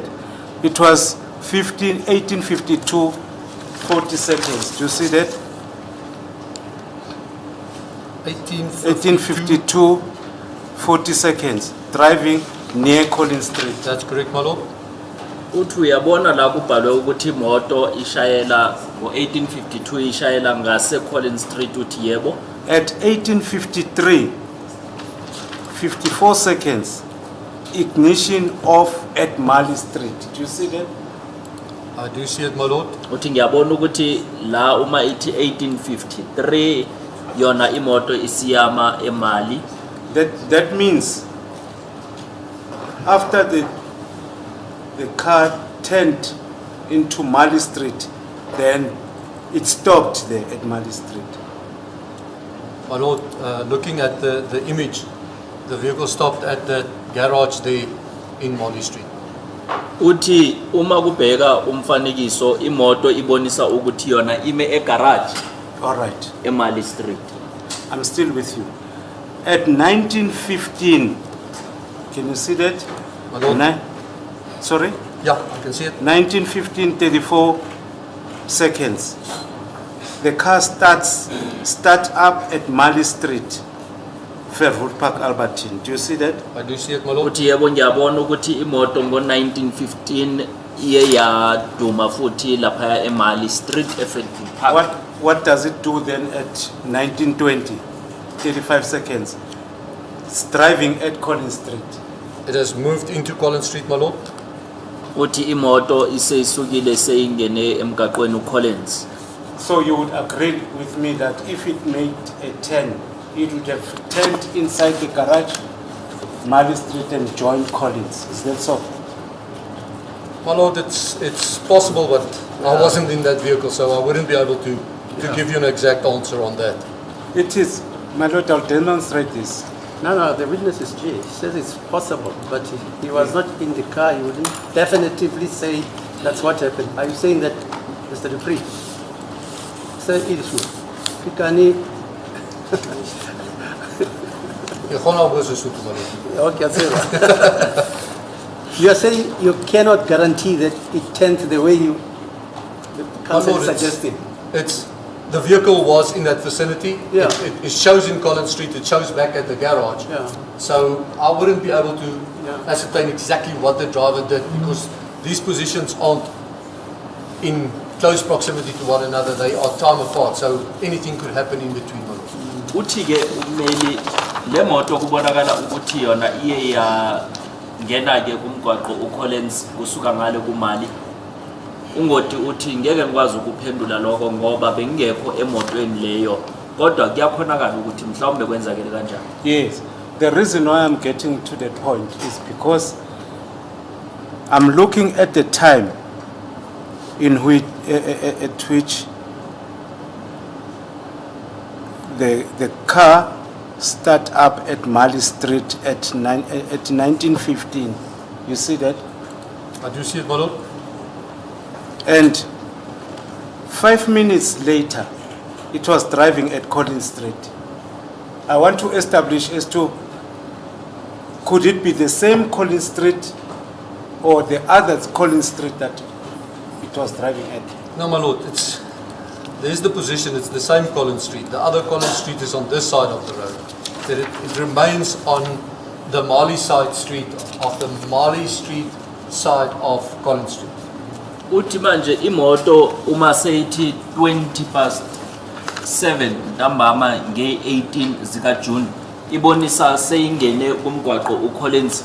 Uyabuza ukuthi ufuna ukwazi ukuthi ulo ya Collins na lo bekade ilibele ubuyo uthi yebo ingaku kule Collins eseduze neMali Street. Maybe I might not understand the language of that AVL, but I want to, I'm concerned about this 1915. I appreciate the fact that you say they are close to each other, but can it take 5 minutes when you're driving, when you start up from Mali to join Collins Street? My lord, if I can explain it, it's like, and excuse me for this, but that's normally what happens, is when you have guests, the man is sitting in the car, he's starting the car, but the woman is still talking. So by the time she's finished talking, a whole 5 minutes has gone past, and only then you start driving. So yes, the vehicle was started, but there's no evidence that it started moving at exactly that time. It only might have moved 3 minutes later, 4 minutes, 2 minutes, I don't know, my lord.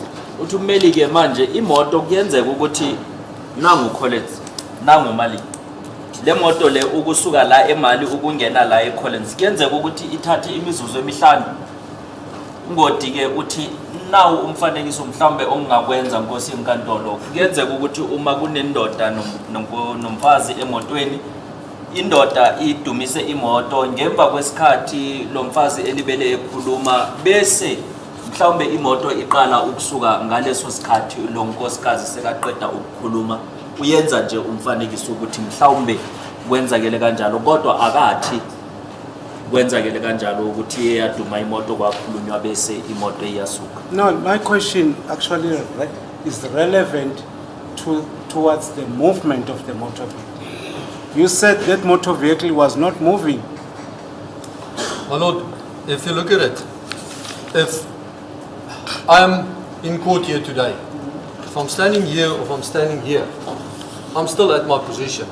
So I think I need to understand the relevance of the question. The vehicle was in the vicinity of Mali and Collins Street for a sustainable period of time. Uthi imoto leyana ummeli into ayibuzayo ukuthi imizuzu le edlekile kusuka eMali ukuya eCollins ungoti ke uthi uyabona nje nangoma ngime la enkantolo uma ngime la nanoma ngisuka ngime la ngisase khona la enkantolo ukwazi ukuthi ummeli ke uyibuzela ngakuphi lo Do you know what impression you're giving to us who are handling this matter? If you say the motor vehicle is not moving, you said when you were cross-examined by my colleague for accused number 5, the car there was excess idling, switching it off, ignition off, starting up. That's the concern. But now the movement itself, if it moves from Collins to Mali, we regard that as a movement. Do you now understand? Yeah, I fully understand you, my lord. I'm not disputing that. All I'm saying is that this vehicle remains in the vicinity of this garage for an extended period of time. Whether it's 50 meters this side, 20 meters this side, I cannot vouch on that because I'm giving you what the map is giving me, what the data is giving me, I cannot dispute what is shown on the data of that particular vehicle, my lord. Uthi mina ke ngeke ngiphikise lokhu okuboniswa kule map noma okuboniswa kulobufakazi ngoba mina ngichaza le engiyibonayo ukuthi imoto ibekade imile yasuka yaba ku 50 meters ubukude lobo uthi akusinto engakwazi ukuyichaza leyo kodwa ngichaza le engiyibona la. If we look at 1935,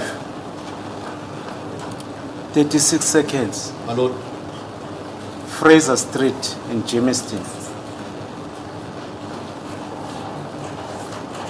The car is no longer at Mali, is no longer at Collins. It's now idling at Fraser Street. correct? Uthi yebo ngiyavuma ukuthi imoto beyilibele iduma ke ngase Fraser Street ayisekho eMali ayisekho eCollins. The reason is because I won't ask you as to what was happening there. My concern is the movement of the motor vehicle from A to B, from B to C. My Lord, if I can take the court to the map. If you look at the total replay order, from the time the vehicle arrived at 18:53:54 seconds. Yeah. The order says 272.0. 272.0. Yeah. And during all this time, while this movement is taking place, ignition on, ignition off, and it happening, the auto stays at 272.0 for a very, very long time, up to 23:27. So this movement that we see here, or that we attain as movement, could be GPS drift, that whilst the ignition is on, the GPS is always following a circle or a figure 8 circle, and that's very, very technical. I don't want to go into the technical side of it, but it is moving slowly in a figure of 8, and that's the design of it. So it might be that those figure of 8 movement of the GPS could have, we call it the GPS drift, could have made that this looks like the vehicle's moved. But in terms of physical, adding kilometers and distance, it is not, my Lord. Nothing happened. Yeah. Manje ke angithi siyazi ukuthi imoto uma ihamba kunala ibonisa ukuthi amakhilometer ayaphi, amakhilometer le moto ihamba amakhilometer engaki. Uthi kusukela imoto uma ifika laphayana kuleli garage ukuyofika imoto ize icishwe okugcina ibonisa ukuthi amakhilometer wayekade eku 272.000 kusukela ngaleso sikhathi kufikela ize icine. Uthi futhi kunobunye ubufakazi oyikuthi akafuna ukungena kubo la ukuthi bona uma bese sebabheka mhlawumbe leya moto yayikade yenza into engafana no8 ngelokhunjana ngeGPS. Uma imoto imela iGPS yona iyakwazi ukuthi imoto ilibele ibheka nanoma isuka ingayindawo isuka la iyala nje ilibele icimwa ilayitiwa imoto ngabo ngobufakazi babo. Uthi kodwa akafune kungena lapho imoto mhlawumbe yayikade iGPS libele yilandela iyenza into efana no8 ngoba la kuma kilometers ayimove isase laphayana ku 272.000.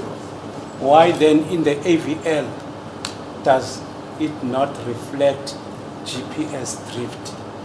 My Lord, it's not a status that we report. While we've got a fixed status, we've got a fixed status. And maybe just for the sake of the court, and all of us these days are using a mobile phone to send somebody a location if you need. And we all have seen that location moves around all the time. It's not a fixed every time. It moves. It moves less while moving, if moving in a car, but while stationary, it is always in that figure of 8. And you don't see it, but it's a small figure of 8 running in the background, my Lord. Manje ke ummeli kungani ingabonisi kubhalwe GPS drift uthi thina la sisebenza khona ayiyenzi leyo nto ye GPS drift.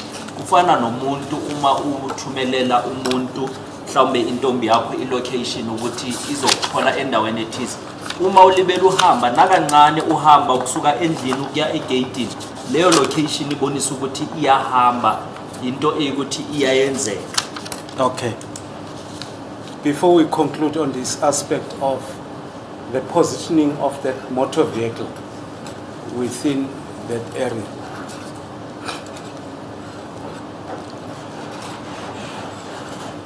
this is concerned, the question that I'm going to ask you is concerned about the other motor vehicle that is alleged to have been in the same vicinity.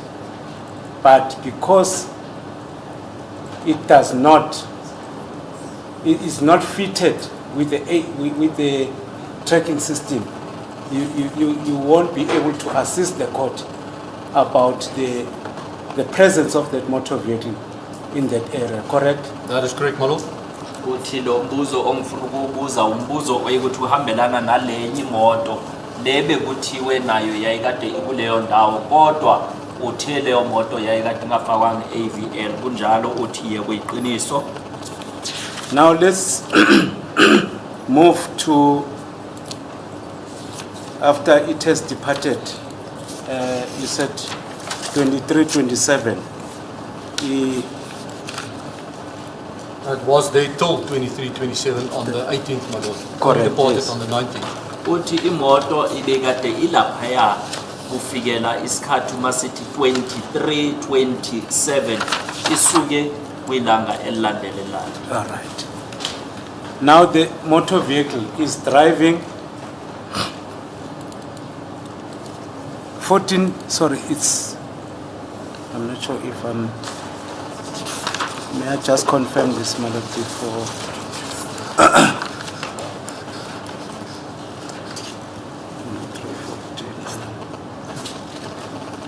Yes, 23-27.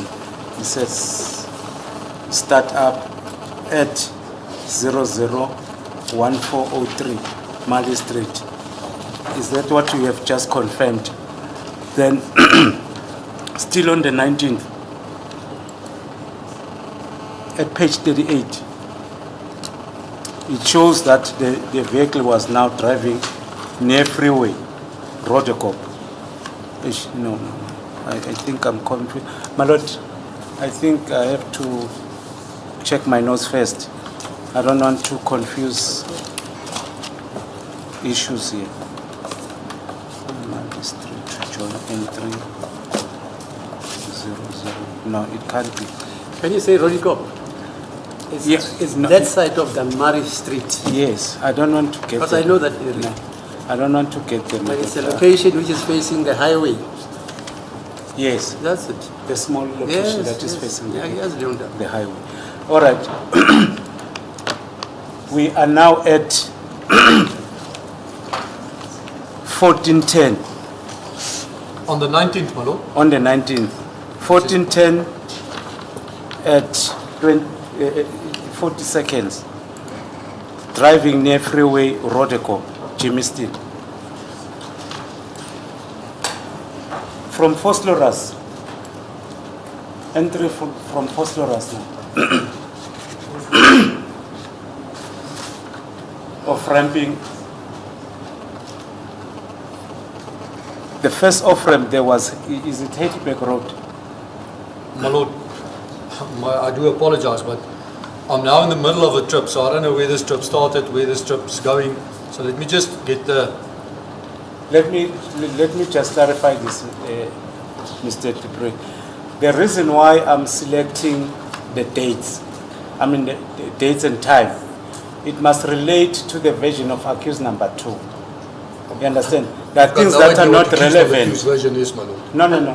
Let me just tell you. Yeah. There are things that I've skipped on purpose because they are not relevant.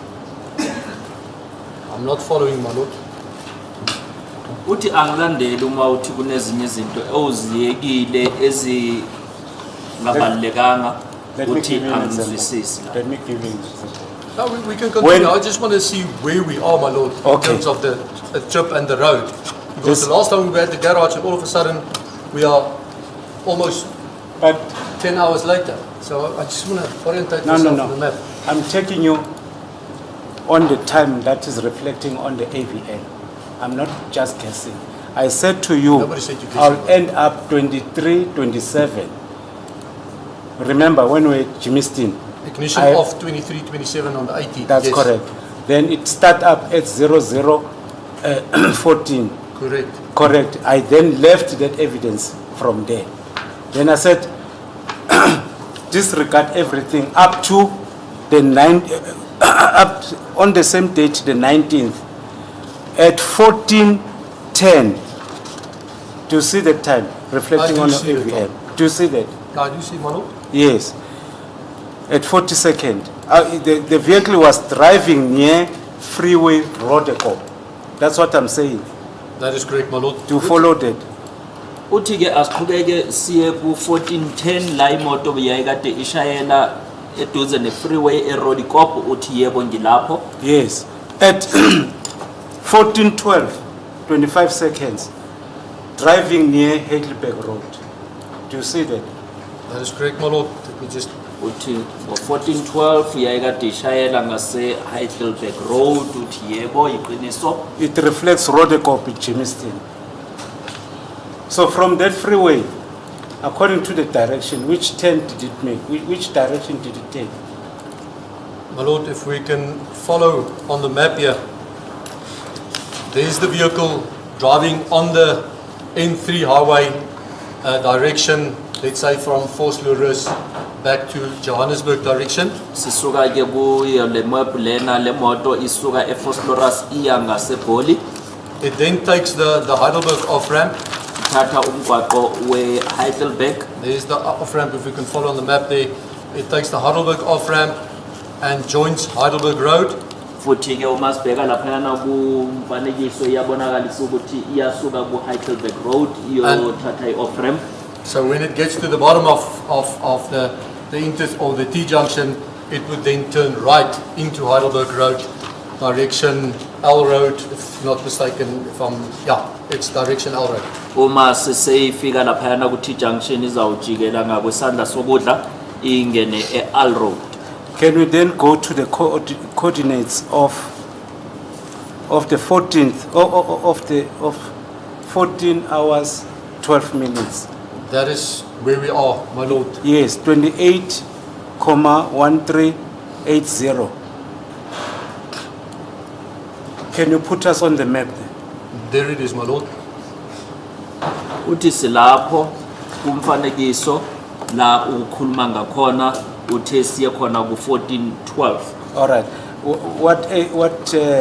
What can it show from that coordination? What landmarks that can it?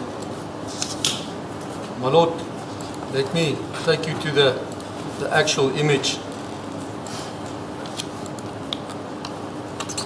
Uthi thingiyeke kumfanekiso zokwazi ukunibonisa. So, just for the sake of orientation, if we can follow my arrow on the map there, the vehicle was traveling on the N3, taking the Heidelberg off-ramp, and is now at the intersection of the Heidelberg off-ramp and Heidelberg Road. This area here. Imoto yayikade ibele ishayela laphana ku highway ya kuzuka yangena ke umgwaqo uHeidelberg Road. Does it show a steel plant around the area? A steel plant, my lord. I just happen to know the area. Score Metals is on the other side of the road. If I can show the court. Kuleya ndawo ngiyayazi kunendawo ebizwa iScore Metals ngakwelinye ihlangothi. They are on this side. That's the metal plant, and the vehicle is on the opposite side of the N3 model. Uthi imoto nayi ila le ndawo leyana iScore Metals ila. All right. As the car is traveling towards Al Road, as you said, can you lead us with the actual image on that Heidelberg Road? There is a railway bridge. Can it show that? My lord, let me follow.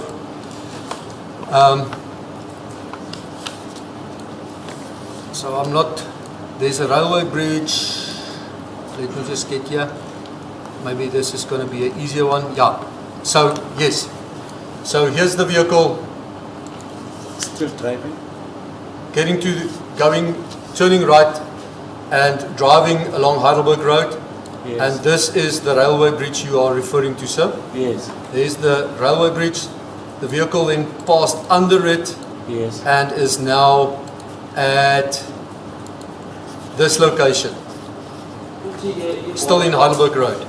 Can you please go back to the uthi ke imoto naya iyeza izodlula la uhamba isitimela ibronco lesitimela idlula ngaphansi bese iyeza ke khona lapha emgaqweni weHeidelberg. Thank you. So on the right-hand side of that area, does it reflect or show a dumping site? My Lord, let me just check here.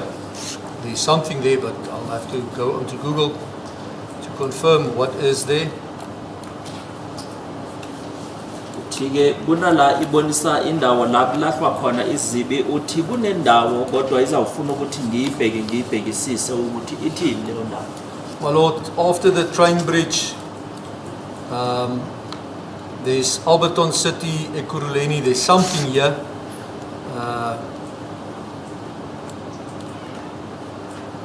Looking at this, it looks like bins that's packed over here. But I've got no reference. It only says Alberton City, Ekurhuleni. It doesn't say what it is. Oh, here it says Alberton City, Ekurhuleni Municipal Waste Transfer Facility. Uthi kunendawo lana ebhalwe, can you please point out it? Uthi kunala kubhalwe Ekurhuleni Municipality Waste Transfer Facility. Akanaso isiqiniseko sokuthi kuyini lapho. Okay. I'm putting to you. All right, sorry, let me just. As you go along that Heidelberg road towards Al Road,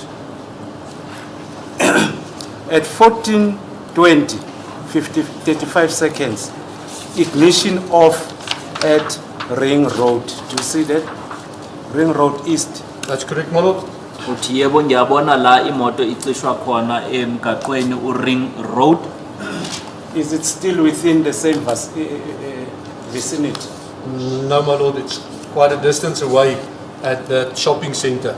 Uthi ikude naleya ndawo ila manje iseyi shopping center.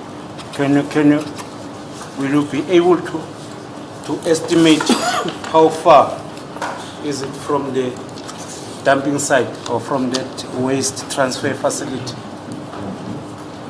My Lord, just give me a moment.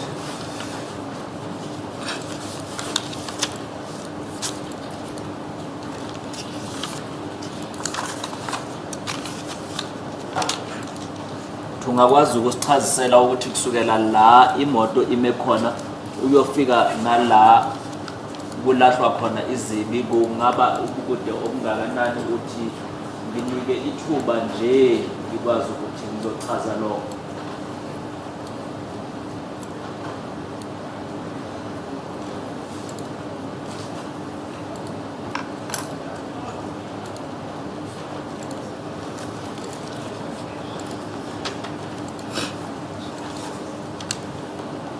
My Lord, estimate almost 3 kilometers. Uyadweba laphayana ke ukubonisa ukuthi kusuka la kulahlwa khona izinto ukuzofika la imoto bekade ime khona kungaba mhlawumbe ubude obungalingana namakhilomitha amathathu. All right. It's your testimony that when you're looking at this coordinates, it shows a shopping complex. You mentioned Nando's yesterday. My Lord, for the sake of clarity, let me just show the court.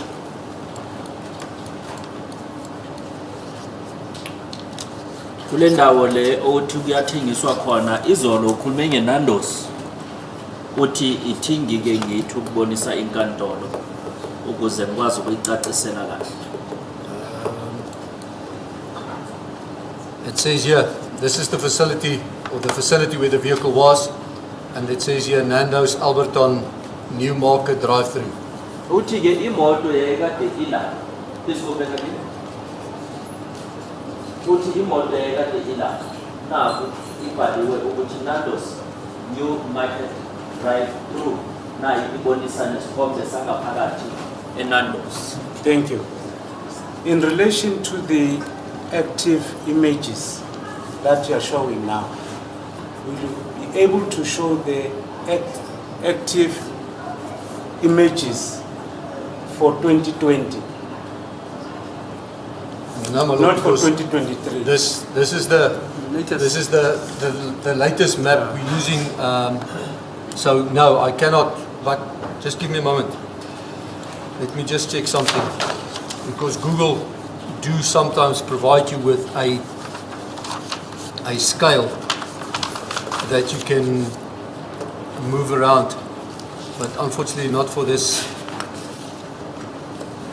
Uthi ke njengoba usibonisa manje ngoba le imfanekiso ka2023 le osibonisa yona, ungakwazi nawo ukusibonisa imfanekiso ka2020 uthi ithi ngizame No, my lord. I would not be able to tell you what it looks like in 2020. uthi cha ngeke ngikwazi ukubonisa ukuthi ngo2020 kwakade kunjani lapha yana. So there is a possibility of changes from 2020 to 2023. Is there any such possibility?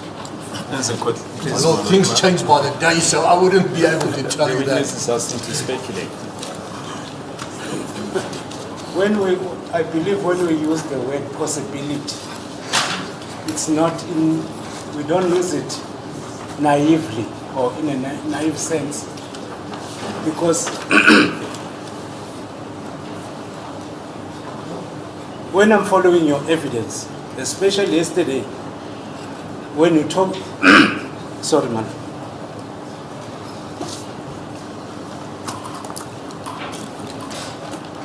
When you're giving evidence in relation to the position of the motor vehicle at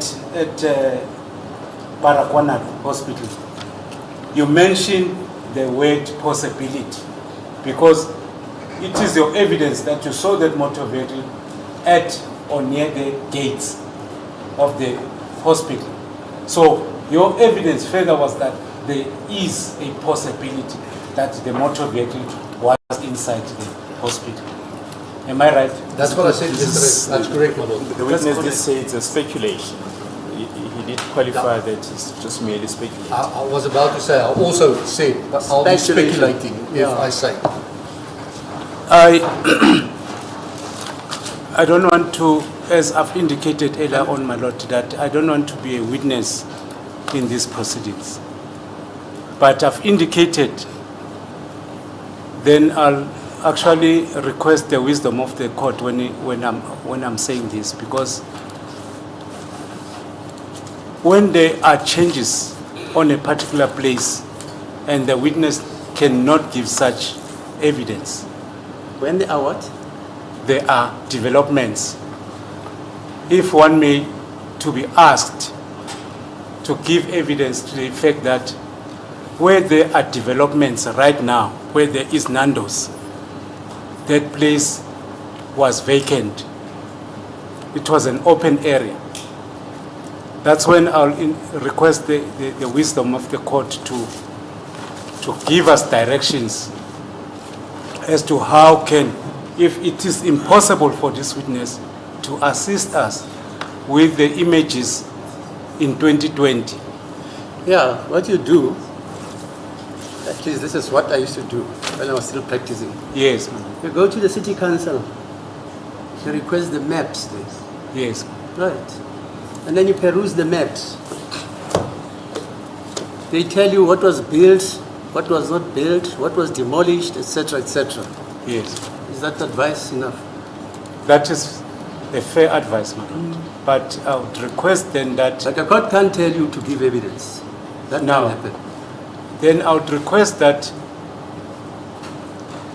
such an initiative can be taken to bring that evidence.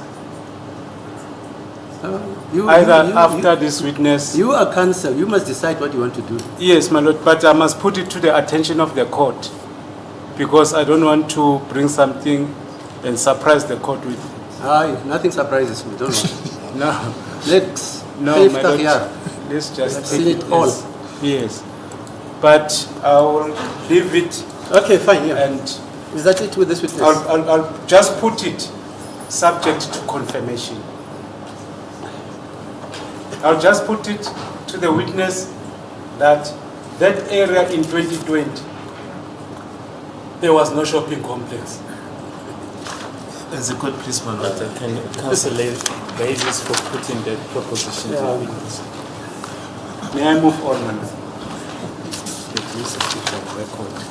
ngamangale angithulanga ngoba igama lami kuthulanga ngithuliswe ukuthi bebasafuna ukuthi inkantolo itshele ummeli ukuthi mhlawumbe kungenziwane ukuze kutholwe ubufakazi bokuthi ngo2020 kuleya ndawo kwakuyini manje inkantolo ithi mhlawumbe uma ungaya kumasipala ufike ucele ukhansela ukuthi akunike imfanekiso yokuthi ngo2020 kuleya ndawo kwakade kuyini mhlawumbe kungakusiza lo.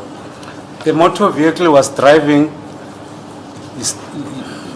after at 14:36. The start up at 14:36. The vehicle start up. You see that? That is correct, my lord. Then 14:42. It was driving at Ring Road, Newmarket. Correct, my lord. Uthi ngiyabona ukuthi ngo14:36 imoto iyaduma futhi ngo14:42 iyaqhubeka iyashayela lapha yana kumgwaqo uRing Road. Will it give us the same active image that it gave us previously on 1420? It will be the same satellite image, my lord. That's the place where the vehicle was, and I can change it. It remains at that specific location. Uthi iyabonisa ukuthi imoto yayikade ilibele ilapha yana kuyo leyo ndawo eyukuthi besikade sikhuluma ngayo la ukuthi nanoma isikhathi silibele siqhubeka siya uyabonisa ukuthi imoto isasekhona la. At 15:07 it shows GPS unlocked. Correct, Ring my lord. Road. Is it the same area? It's still in the same area reflected on the map there. Ngo 15:07 iyenza uGPS unlock isase kuyo leyo ndawo leyo uthi yebo iyabonisa futhi nalapha yana kumfanekiso ukuthi isase kuyo leyo ndawo. To be specific on those coordinates.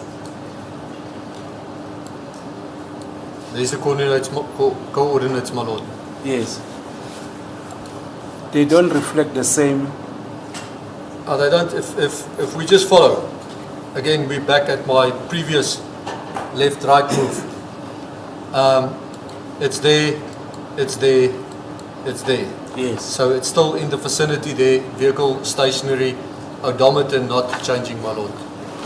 Uthi futhi sibuyela emuva la siya sakhuluma ngokuthi imoto mayihamba iyaye ishentshe lapha yana kuma kilometer uthi nala ufana nalapho ukuthi imoto yayikade ilibele kwindawo eyodwa kodwa ibonisa ukuthi ingathi iyasuka kodwa ilibele kwindawo eyodwa ngoba nama kilometer ame elibele enjalo. At 15:22, 32 seconds, access idle, Ring Road, Newmarket. Same position. Same position, my lord. Uthi nango 15:22 isase lapho emgaqweni uRing Road. Yes. This motor vehicle was there for almost an hour. Do you agree? Lord, let me just confirm. Arrival at 15:20 and still being there at 15:22. That's about an hour and 2 minutes, my lord. Uthi yebo imoto ifike ngo14:20 yaba laphayana kufikela ngo15:22 uthi yebo ibonisa kuyisikhathi esingalingana nehora. Now let's get into page 39. 1541. Page 39. Uthi siya ke ku page 39 1541. Are you there? ngo 1541. 41 I've got it, my lord. Old Porch Road. uthi kunjalo isemgaqweni iOld Potchefstroom Driving in Deep Kloof, Johannesburg South. So at 1548, that's where the crux of the matter is. At 1548, 15 seconds, GPS unlocked. Correct, my lord. uthi ngo 1548 futhi iyayenza uGPS unlocked Can you futhi udaba olukhulu kulali likhona. Can you give us the images active image there?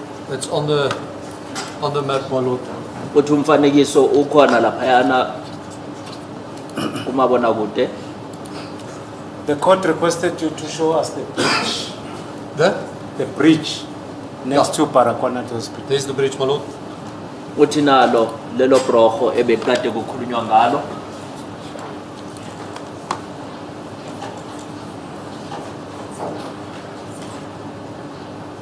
Sorry, my lord, may I approach?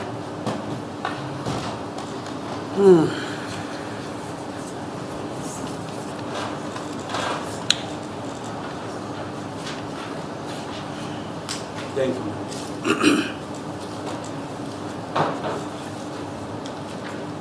So the bridge is outside the hospital. That is correct. It's crossing the road, my lord. Leya broho lingaphandle kwesibhedlela sibhedlela nasi uthi leya broho liyeqa umgwaqo. So the entrance to the hospital by the motorist is before the bridge. That is correct, my lord. Ukungena esibhedlela uma uhamba ngemoto uzongena ngaphambi kokuthi ufike kuleya broho. According to this AVL, according to the geographical arrangement position of that area, is it the only gate to enter Baragwanath? My lord, that's a question I cannot answer because I've never been in that hospital complex, so I wouldn't know if that is the only entrance. Uthi ukungena laphayana esibhedlela yona yodwa na indlela yokungena uthi mina angaze ngaba khona laphayana kulesa sibhedlela manje angazi ukuthi yona yodwa na indlela yokungena kulesa sibhedlela. Yes, the location of the car, where is it? Because the coordinates says 27,9430. Can you take us there? My lord, Latitude is 26, negative 26,2606. my lord, so I think I've explained it to the previous as well. The last known position that is confirmed accurate is this position over here, and if I can show that in a map. Uthi ngibonise kulo mfanekiso imoto ekugcineni sayigcina ila. And that is just here close to the gate. Thereafter, the GPS is unlocked, and these three positions, I would not be able to tell you exactly where the vehicle was because it's GPS unlocked. And only the next position, back in Chris Harney Road, at 1603, would be an accurate position. The rest would be, it's a GPS unlocked, so I cannot say it is 100% the correct place, my lord. Uthi ke imoto masiseyifika laphayana u-1448 kulayo ukuthi yenza u-GPS unlock naye ukuthi yena akakwazi ukuthi asho ngokuqiniseka ukuthi imoto yayikade kuphi ngaleso sikhathi kodwa uma iqhubeka i-GPS masise imoto ishayela iyabonisa ukuthi imoto le isemgaqweni uChris Hani. Alright. But the difference between 1548 and 1558, that's the time spent when you lost the actual positioning of the motor. That is correct, my lord. For that 10 minutes, the device was in GPS unlock status. Uthi imizuzu 10 minutes. eyishumi-ke Yeah. iye yayenzeka ukuthi imoto ibikade i-GPS unlock kusukela ngo-1548 kuyofika ngo-1558. All right. So now, can you please give me the time, the exact time when this vehicle joined Chris Hani Road after after 1558, the exact time after 1558 when it joined Chris Hani Road. My Lord, the exact time, the first GPS log that I can positively say with the vehicle being back in Chris Hani Road would be at 16:03, 15 seconds, my Lord. Uthi ke imoto ibonakala okokuqala la ukuthi isihamba futhi emgaqweni uChrisani isikhathi masithi 16:03. So from 1602 up to 1548, that's when you could not locate the vehicle. 16:02, your reference there, I don't see that time here, my Lord. No. You're safe. I'm taking it from your answer. You said for the first time when the car was joining Chris Hani Road. I'm referring you back to a minute backward. Oh yeah. 1602. That's the time you could not locate the motor vehicle. Yeah, I don't even have a GPS unlocked for that time, my Lord, so I would not be able to tell where the vehicle was. Uthi ke kusukela ngo-1602 umzuzu ngaphambi kokuthi ishayele la. So Ubuya le bewukade ungakwazi ukuyibona imoto uthi yebo anginalo lelo lwazi. practically, if I add up the minutes from 1548 to 1602, could give me more than 10 minutes, more or less more than 10 minutes. Correct, my Lord? Uthi yebo ingasinika mhlawumbe imizuzu engadlula noma engaba kumizuzu eyishumi la ubukade ungaboni ukuthi imoto ikuphi. Thank you, sir. Let's go to 1608 when the car was driving at Chris Hani Road, Klep Soweto. Sorry, I'm sorry to interfere. Before you get there, for me, it's logic and common sense that there is traffic on that Baragwana road. Are you with me? I'm with you, my Lord. There's traffic. Actually, I'm not thinking. I can even take judicial notice of the fact that maybe that is the busiest road in Soweto. Yes. That is the busiest road in Soweto. But my lord, But no. We're trying to help each other. Yes. But the point is that machinery doesn't take into consideration the traffic. That's all I'm saying. But my lord, may I say something before the witness? Okay, We mustn't forget the fact that it was COVID time. no, fine, yeah. It was COVID time. Fine. It was level 3. Yes, Yes. fine. So people were restricted from walking. So there were no people. They might be, but Okay, they were thank you. restricted from We can- free You movement. can proceed. So that's why I want to diffuse the issue of the traffic. Inkantolo ibonisa ukuthi lo yamgwaqo uChris Hani umgwaqo oyikuthi unesiphithiphithi kakhulu iSoweto yonkana la ukuthi ngaleso sikhathi mhlawumbe kwakade kune traffic uthi ummeli cha mana khona lapho Nkosi Yes, Mr. Mnisi. kade kune No, I thought you were still proceeding. No. I will proceed with other questions. Oh, I see. You are still interpreting for. ngoba ngaleso sikhathi bekade kune COVID la ukuthi abantu bebakade bengekho baningi kakhulu ne traffic mhlawumbe nayo yayikade yehlile. Now, I'm taking you now to from 1603 when you located the vehicle, 1603 up to 1616. Do you see that? I do, my Lord. Uthi ngiyabona kusukela ngo1603 la imoto uqale uyibona khona ukuyofika ngo1616 1605. It's driving at Goma Street, Dlamini, Soweto. Do you see that? I do see it, my Lord. uthi yebo ngiyakubona la ithi 161605 iseyishayela emgaqweni eKoma. Will you be able to give us the coordinates of the longitude 27, 87, 57 and the latitude negative 26, 2691? My Lord, this is the position on the map being displayed now. So it's this traffic circle in Chris Hani Road. Uthi ke ilaphayana la kubonakala khona kune circle laphayana ngasemgaqweni weChris Hani. Will you assist us with the active image? There's the image, my Lord. nawo umfanekiso ngubonisa.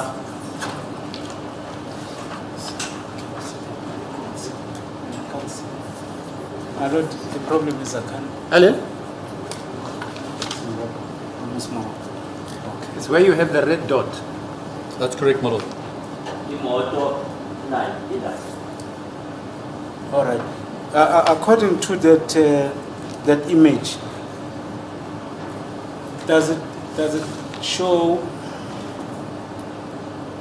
a university around that area? A university, my lord. Yes.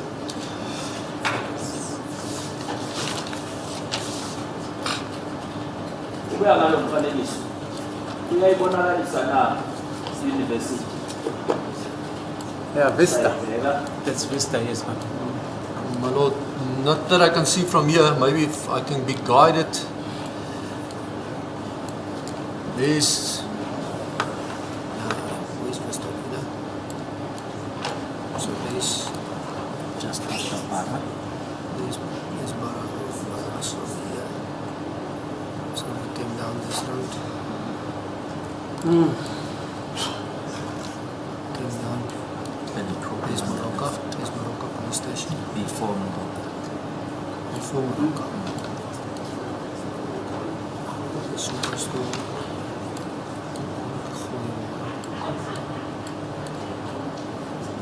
Where is Para? There's Morocco. So Bara must be back. There's the garage.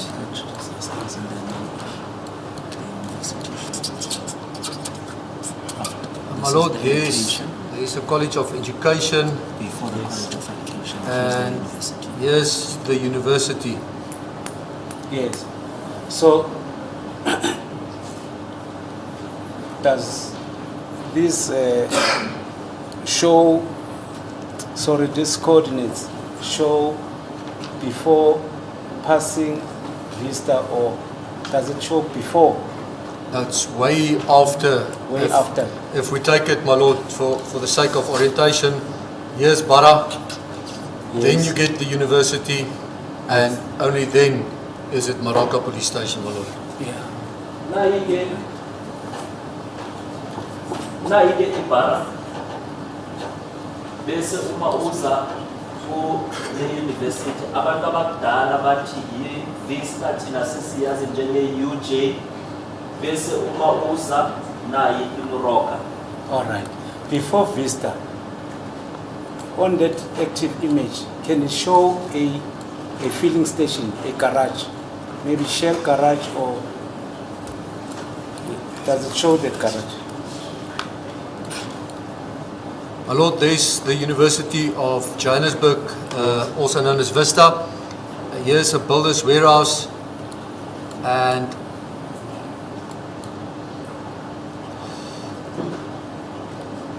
there's reference made to Shell Orlando East. Yes.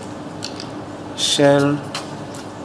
Manje ke uma usuka laphayana e-university kune Shell garage. So according to your map, does that Koma Road closer to Shell Orlando East? Which road are you referring to now, sir? Koma, Koma Street. Koma Street. Yes. the Look at reference of- 1616. No, it's quite far from. Yeah. It's quite far from that location, my lord. If I can just show you on this map, makes it a bit clearer. There's the university, the Baragwanath. The university is in this area, and this is where the police station is. Manje kuya ngawe kubonakala ukuthi lo yakwakho ukoma useduze na leya garage car. Ibara nayo laphayana uma usondela university izoba la bese ke uma ulibele uqhubeka ikoma izoba kala. All right. Still at that garage, at that Shell Orlando East, you see that there is a street turning on the right-hand side. What is the name of that street?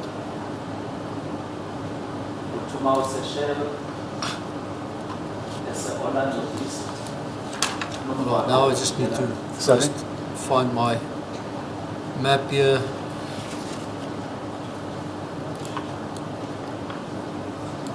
So there's the street names that's in the vicinity of this garage referred.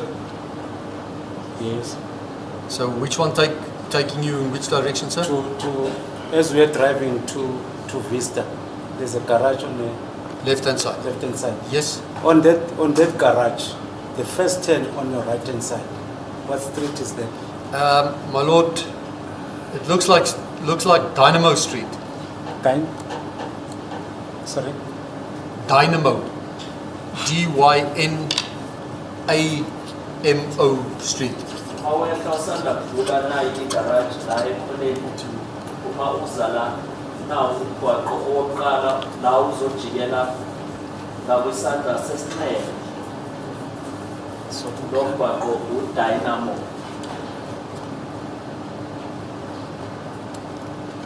So, according to the AVL, there was no such a turn on that street.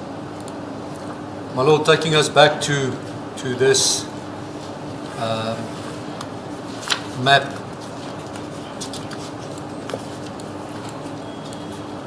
There's Dynamo Street over here. Does it end up in the location there? That Dynamo Street? My lord, just going back there quickly.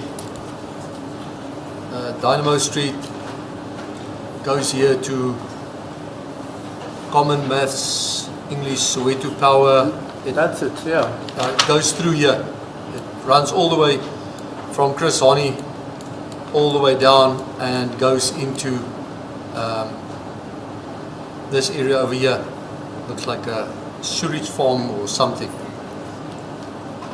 Jike loya mgwaqo uDynamo uyasuka uze uyongena uyodlula nalaphayana kulamathawa waseSoweto uyogcina ingathi le ndawo le indawo yesewage. My lord, may I adjourn? It's 1 o'clock. How far are you, sir? Not that far, my lord. Can you still give us some more time, sir? I'm good, my lord. Oh, you're good. Uthi kulungile angasinika esinye isikhathi njengoba siqala sazi Okay, 2 o'clock then. bahlala bangena isikhathi.